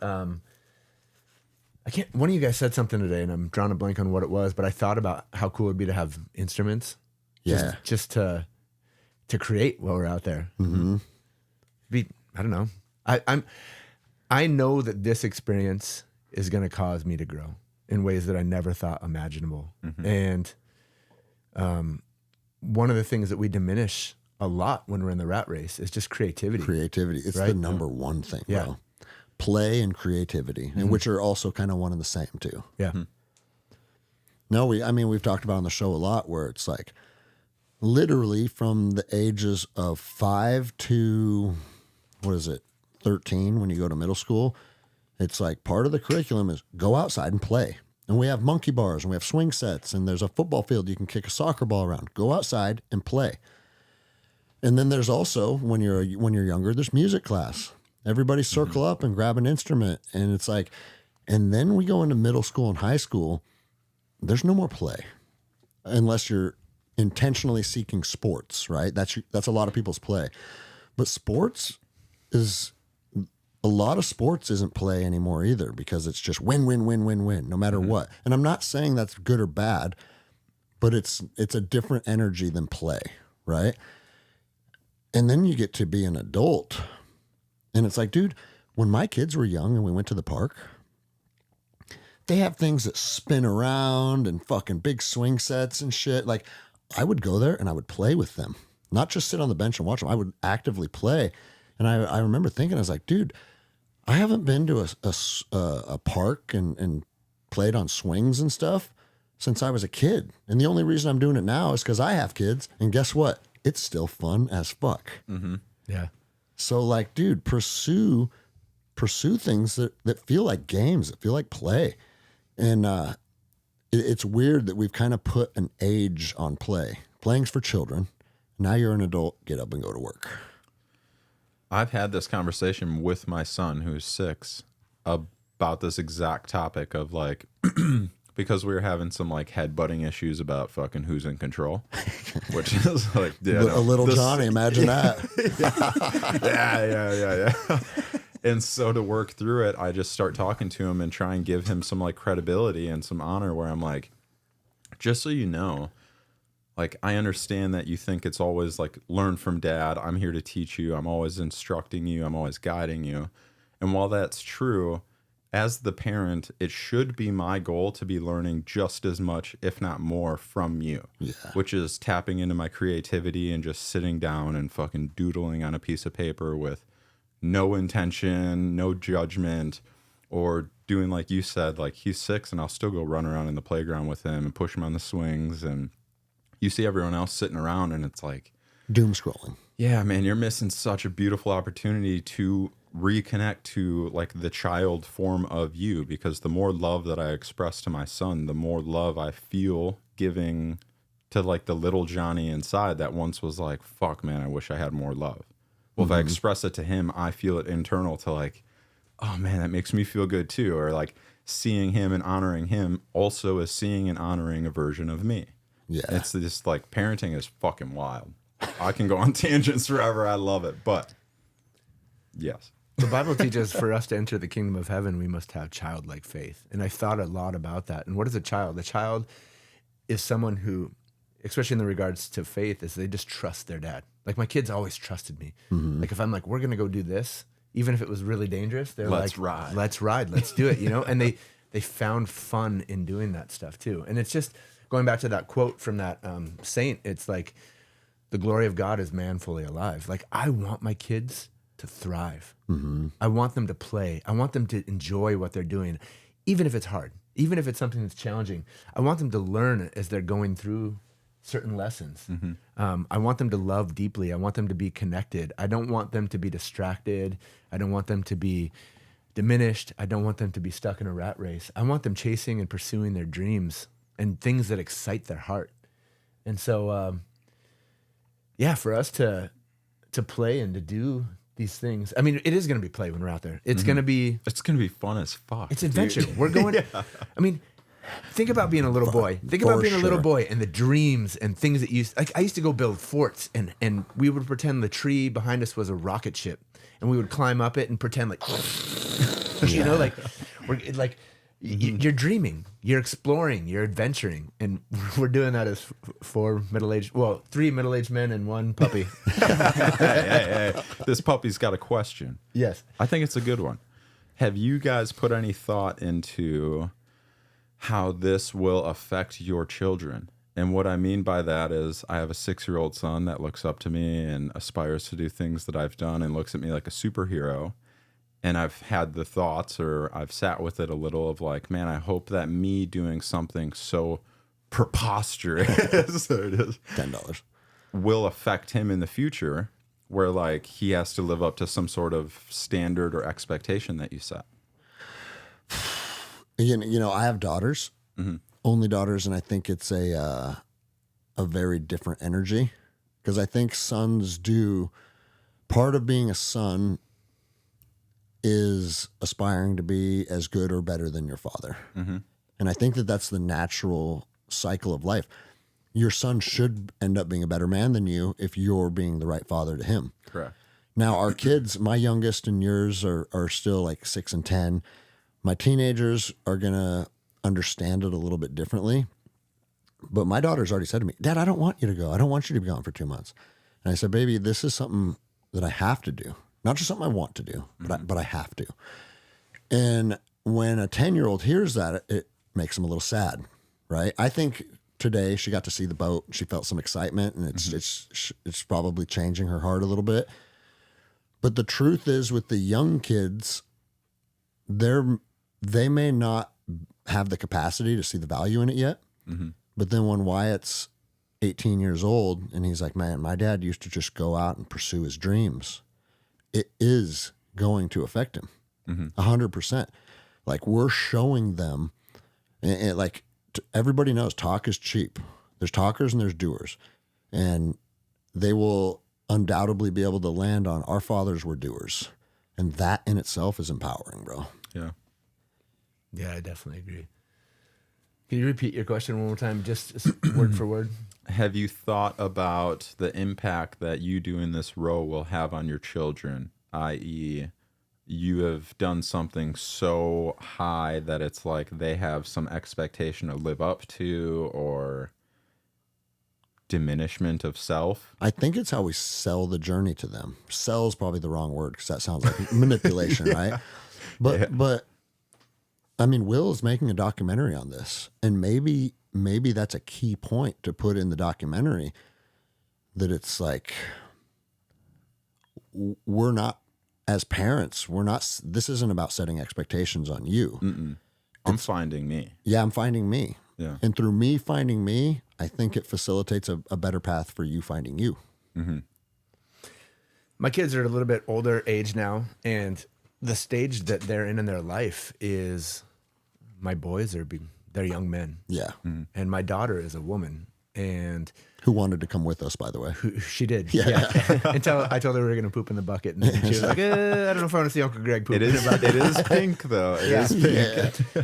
But that was one of the things that God put in my heart as the weekend that I prayed about this was, I want to be an inspiration for my children. Again, not putting expectations on them, but I want them to see me living to my fullest potential, because that's what I want for them.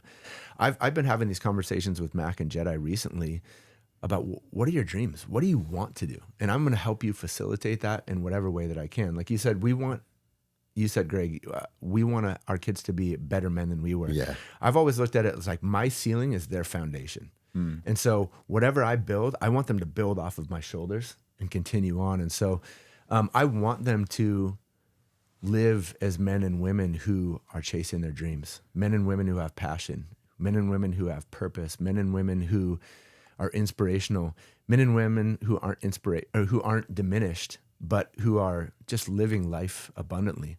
And so that's one of the things that I'm hoping that they get out of this, or that they see.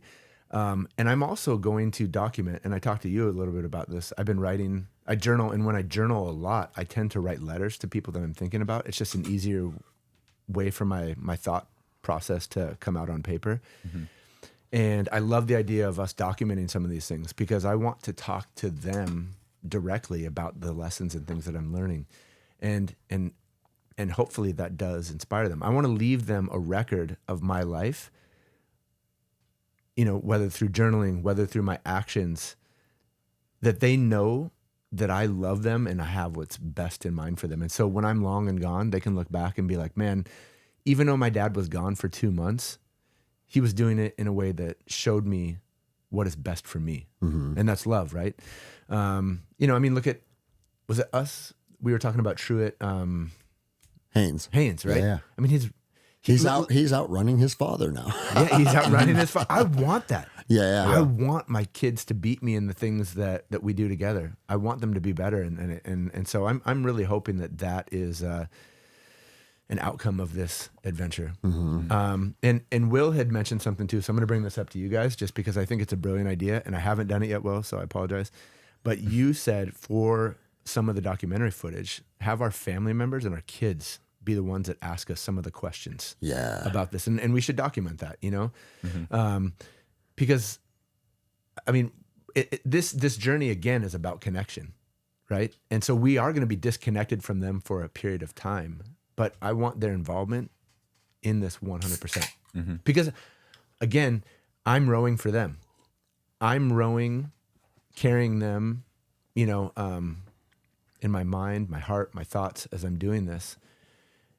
And again, I'm also doing this in anticipation of leaving a foundation that they can build whatever life that they want to off of the way that I lived.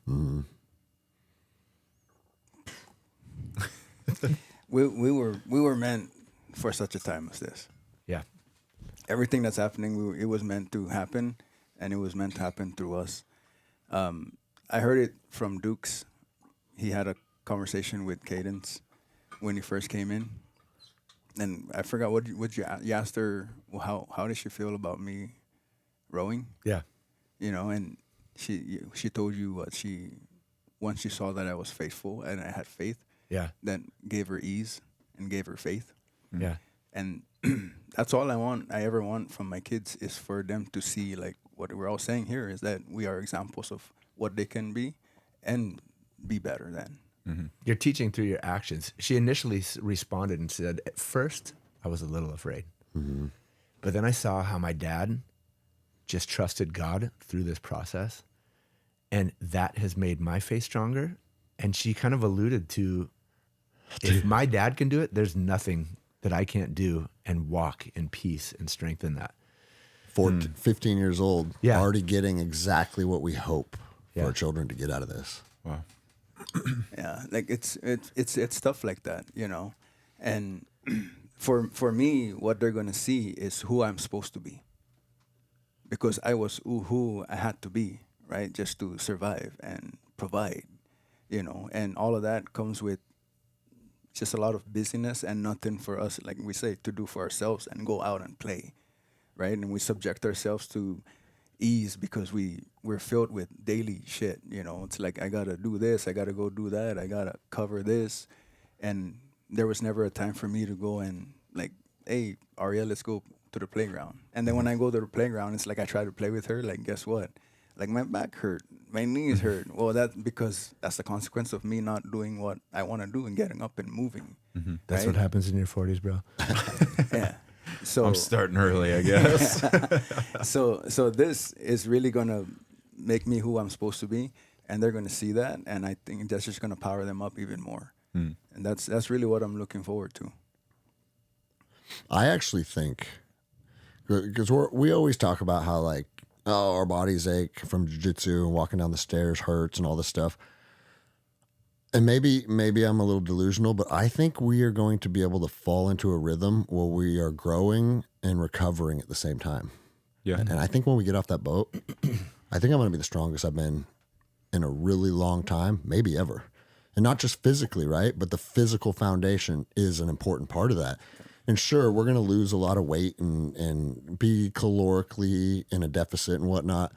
But I think our bodies come out of this better, not worse. I think that's an absolute truth. And truth be told, I've got a lot of friends who are athletes. And when I say athletes, I'm talking about, you know, the sports and stuff that they do, not necessarily like a professional athlete, but guys who shoot bow and guys who hunt, guys who surf, guys who train jujitsu. And I have friends who work in an office. And all of the men that I know who are my age, their bodies hurt. My body hurts whether I'm sitting on my couch or whether I'm training jujitsu. So I might as well be doing something that I want to do. Because I'm going to hurt either way. You're going to hurt either way. I'm going to hurt either way. No, I've told this story on the podcast before. Like, I spiked my head into, it was Charles. I was wrestling down in Huntington Beach, and it gave me, like, you know, sometimes when you're wrestling, you shoot, you get that stinger. But it was like the worst one I've ever had. And it compressed a disc in my neck. And the doctor said to me during my MRI, he said, the interesting thing about where your disc is compressed, he goes, I see the identical injury in guys that sit in front of a computer screen all day. And I was like, all right, I like that. You know, so you could be wrestling men when you're fucking 35 years old, or you could be sitting at a desk and you have the potential to fuck your neck up in the exact same way. So what path are you going to choose? I don't want to do jiu-jitsu because I don't want to get hurt. Okay, well, sit there at your laptop and you'll get hurt just the same. Just start walking. Yeah, just It's start just walking. a good start. Dude. It's always a good start. Something else we talked about, Johnny, when you ditched us yesterday and you weren't present. Where's John? You know what? Actually, I think I'm busy in May. My plan is to write my second book about this expedition. And again, I'm not setting expectations on you guys, but if you guys want to be part of that as either co-authors or also just maybe write one chapter. This was Johnny's experience, right? I think it would be cool to have us do it together with as much or as little involvement as you guys want. There's no expectations, but part of my commitment to this is to write a book about the journey. And I think the more input, the better. But again, like, if you're not doing it for a book, then nah, Greg, I'm not doing it for a book. Like, cool, I get it, you know?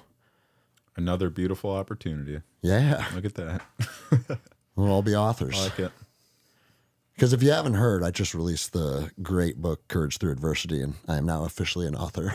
Number one what? Number one seller or No, something? I only got to number 2. It was number 1 under the new release section. So that was pretty cool. That is cool. Getting I got a best new release badge on Amazon. But to get a bestseller badge, you have to drop to number 1, and I got to number 2. But still, bro, I was like, dude, I got to number 2 in this category that a lot of people never get to on my first book. And I also think the book is just getting started. I think it's going to blow up, dude.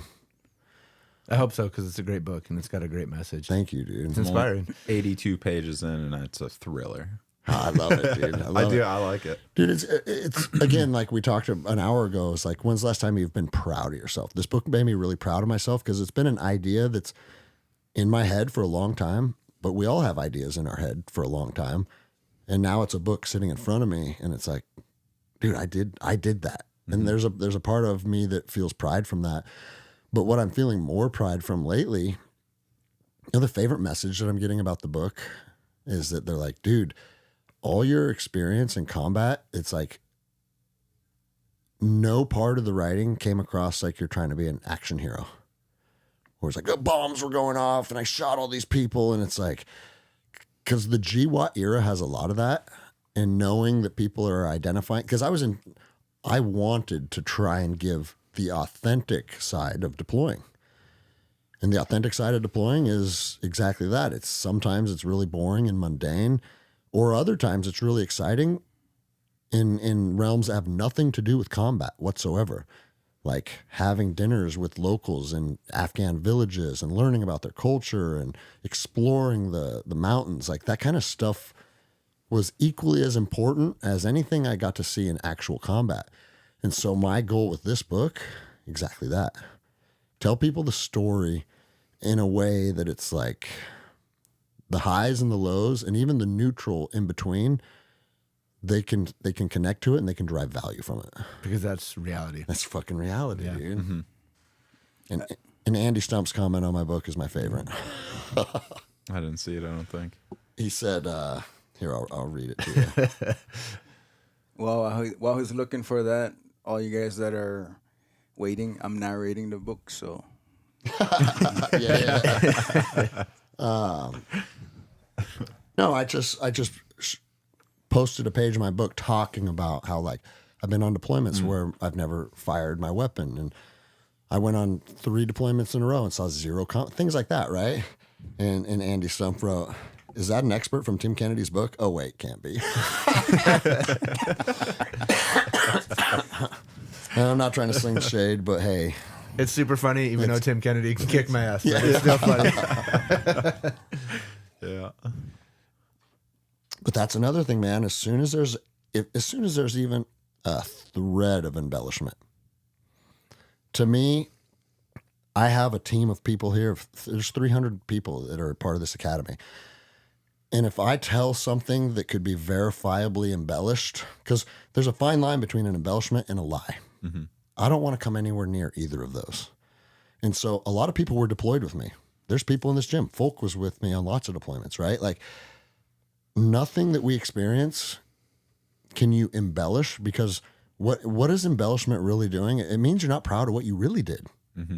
And so like, if the biggest C's we see are 15-foot rollers, the book will say that. Yeah. The book's not going to say, well, this storm came in and it was 4, because we could fucking say whatever we want. It's just us out there, right? But that's not being true to ourselves. And if we're not true to ourselves in a fucking book, the whole journey is for naught. Yeah. You know? And here's the thing. This is how the world works, right? This is literally how the world works. We write on fucking May 20th, we were hit by 40-foot seas. And then a friend of a friend of a friend sees it on Instagram, and he's like, actually, I was out on a fucking cargo vessel, and I was 6 knots away from you guys. There was no storm out there. You know, that's how the world works. I'm not saying you shouldn't lie because you're going to get caught. But if you do lie, you're going to get caught. The world will fucking catch you. Well, it erodes trust. It erodes trust. Diminishes truth the is what entire the trip. foundation of relationship is built upon, right? And so, I mean, going back to your gym, that's one of the things I love about here is that people are just genuine. You can sense it. You can tell when someone's bullshitting you, and you can tell when someone's not, you know? And it's when people are real and they're vulnerable and they share, like you said, what was your word you used? You said the highs, the lows, and the mundane. And the neutrality. The in neutrality, between. right? That's reality, right? And people can resonate with that because they experience that all the time. It's not always highs. It's not always lows. There's stuff in the middle where it's just bored and you're grinding it out too, right? So I think it's super important that we are truthful and genuine, because that's, again, anytime you're not, you're putting a mask on. And I also think, like I've told all you guys, I've already meditated and visualized landing in Maui. Like in my heart, I already know we land in Maui. We just don't know what happens in between, right? Mm-hmm.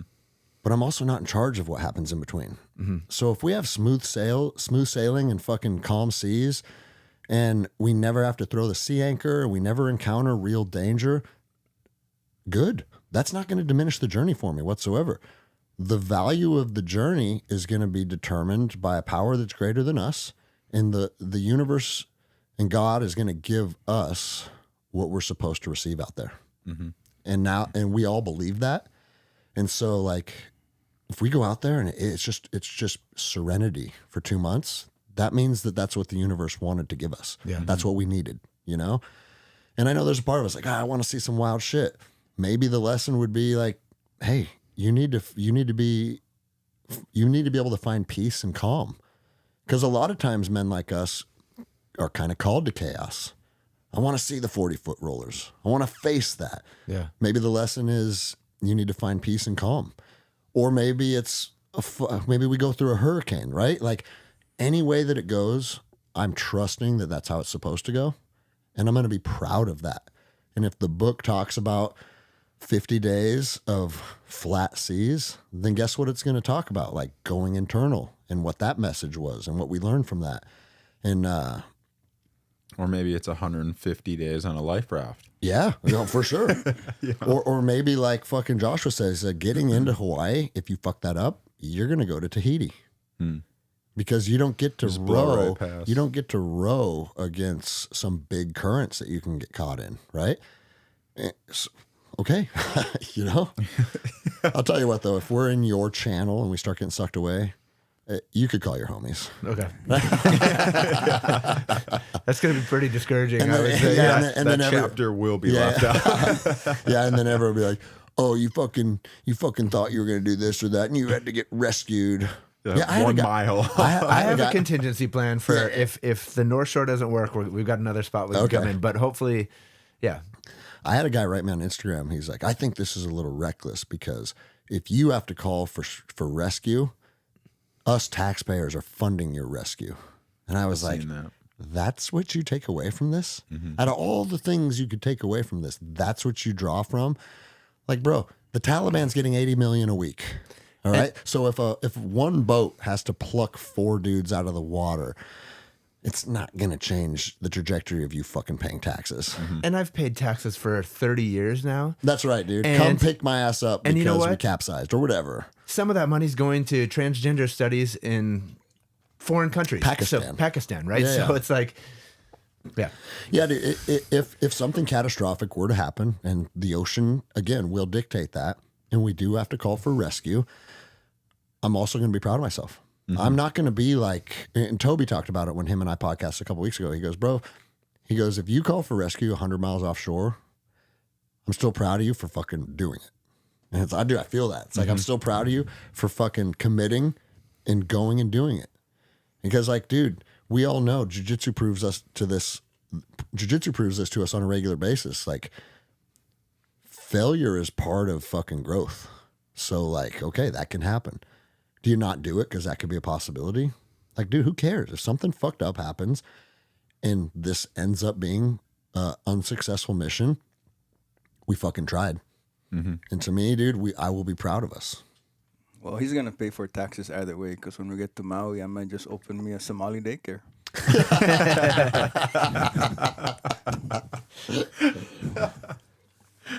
Oh, shit. I have lots to say on that, but we'll save that for an Angry Anderson episode. Because this episode is about growth. Mm-hmm. You guys got anything else? We're coming up on 2 hours. That burned by.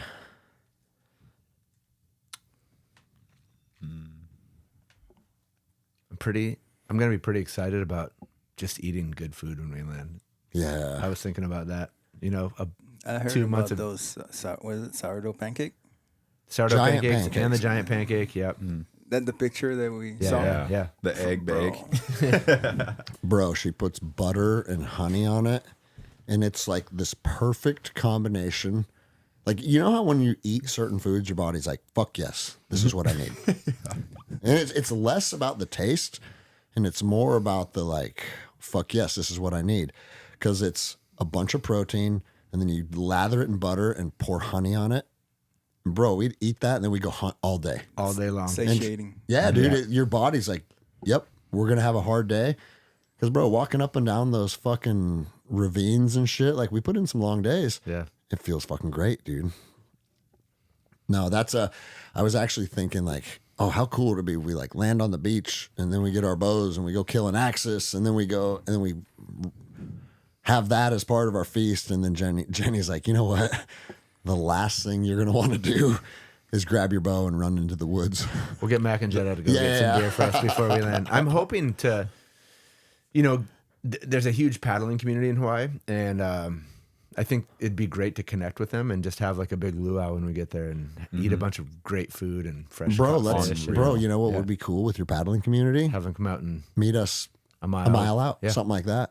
How Yeah. cool would that That'd be? be epic. That's another thing I'm looking forward to. The mana. Yeah. Yeah, just feeling that and receiving that. That's one of my number ones right there. Yeah. Well, dude, and it's cool. Like the fact that this journey is exciting people that have nothing to do with the journey. Like that guy that pulled up to the car today is like, "What's going on? What are you guys doing?" We told People him, honking, driving by, right. and- Or like Joshua's friend, who's a Hawaiian airline pilot, is like, "Dude, I can talk to boats when I'm directly above them. When I'm directly above you, I'm going to say, 'What's up?'" Like that's cool, right? That's it excites him. Or my buddy that is a naval officer on a destroyer. We were talking and he's like, "Dude, I'm going to be out in the same area that you guys are. We're coming up from San Diego. Well, you guys are coming south towards Monterey." He goes, "If I can make it work, I want to fucking get close enough to talk to you from the bridge and say what's up and wish you well," right? A naval destroyer coming by saying, "Fuck yeah, guys."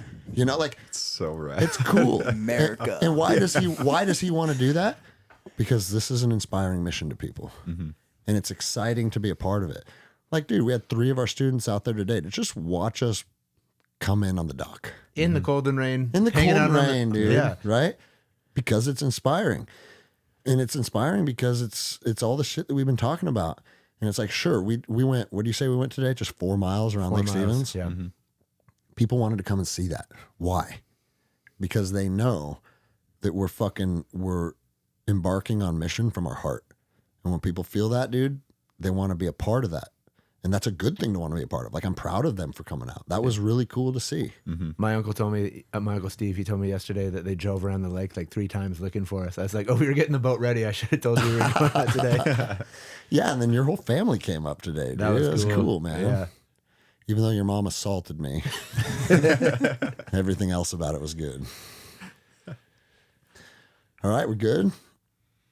You got I'm good. closing I got word- one more. closing words I got from one more Wilton real quick. Mule. So if you're watching on YouTube, or you'll probably see this on Instagram, but we got our Row West shirts, courtesy of Johnny with the saying, "Direction clear, path unknown." We'll have a website up, so be looking out for that, and you can support the team that way. I just had an idea too. Closing words. I think our boat needs a name. And so if you guys got any good ideas, you know, No, you guys, that was kind of like the team, because I thought the boat would just be Row West, right? And then you're like, no. Row West is the expedition, but the boat needs her own name. she needs a name. Is what you said. Yep. And so we got to come up with something just beyond epic. Yeah. Brainstorm, start kicking ideas around. Mother's milk. Yeah, that's pretty awesome. I like that one. Yeah. No, because mother's milk means suffering and suffocation. I don't want to attach that to my boat, dude. Well, Bad one of Igor's boys manifestation. was like, "You guys should name it the Titanic too." And I'm like, "The Titanic sunk. We're Yeah, not yeah. naming it the Titanic." That's an absolute 0% possibility. I was being facetious. I got that word in. Well, Camera. Oh, Lily's pushing it. Or not Lily. Gove. Govin, yeah. Well, I'll end with this then, Will. I didn't say anything pejorative on this podcast. Hey, that's 4.